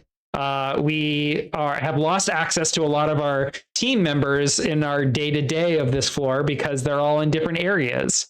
We lose access to Audette because she is now a god.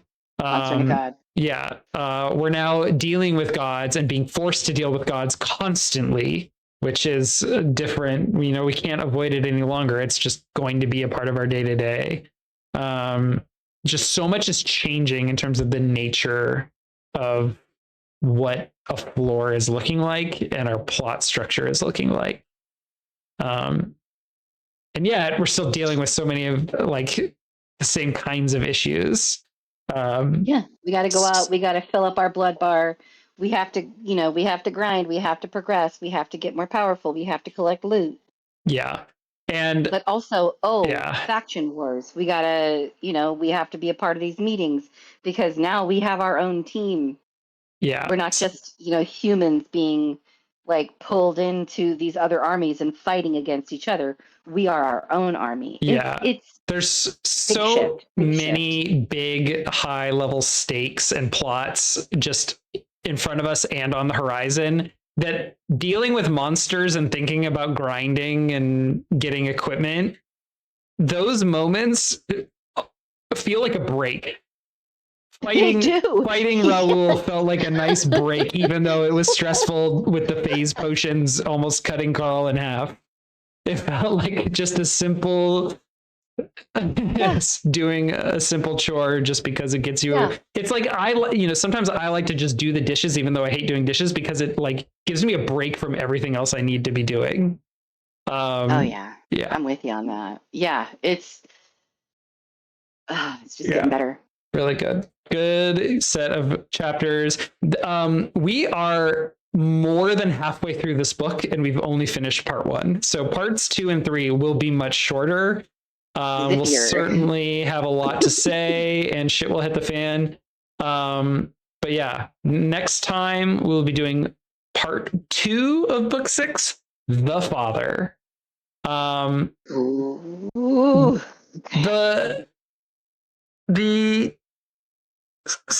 Oh man, the order of events in part 2 completely blew my mind. And like our expectations get completely subverted in really fun and interesting ways that really highlight some really cool character development. We'll talk more about that next time, but I'm very much looking forward to part 2. Me too. And, as always, my recommendation is to frickin' listen to the audiobooks, because not only do we have the fantastic Jeff Hayes narrating, so Travis Baldry is Raoul and Patrick Warburton. Wait, I didn't realize Raoul had a voice actor that was different. Oh yeah. Why is that? I don't know. Maybe they're just Sorry, who is? Travis Baldry? Travis Baldry. I don't know who this is. Oh, I spelled it wrong. I think he's an author. He's like a... He is... He's like... So he's like... He wrote Legends and Lattes? Spirit cultivation genre stories, voices. But he also like narrates books. So remember that series I was telling you about, the Cradle series by Will White? He narrates those. Okay. Apparently Travis Baldry was convinced to do this by Jeff Hayes. Matt Dinniman talked Jeff into talking Travis Baldry into playing that character. Perfect. And he's so good at it. He's just... Anyway, so yes. So Travis Baldry's in it, but then also Patrick Warburton. Oh, man.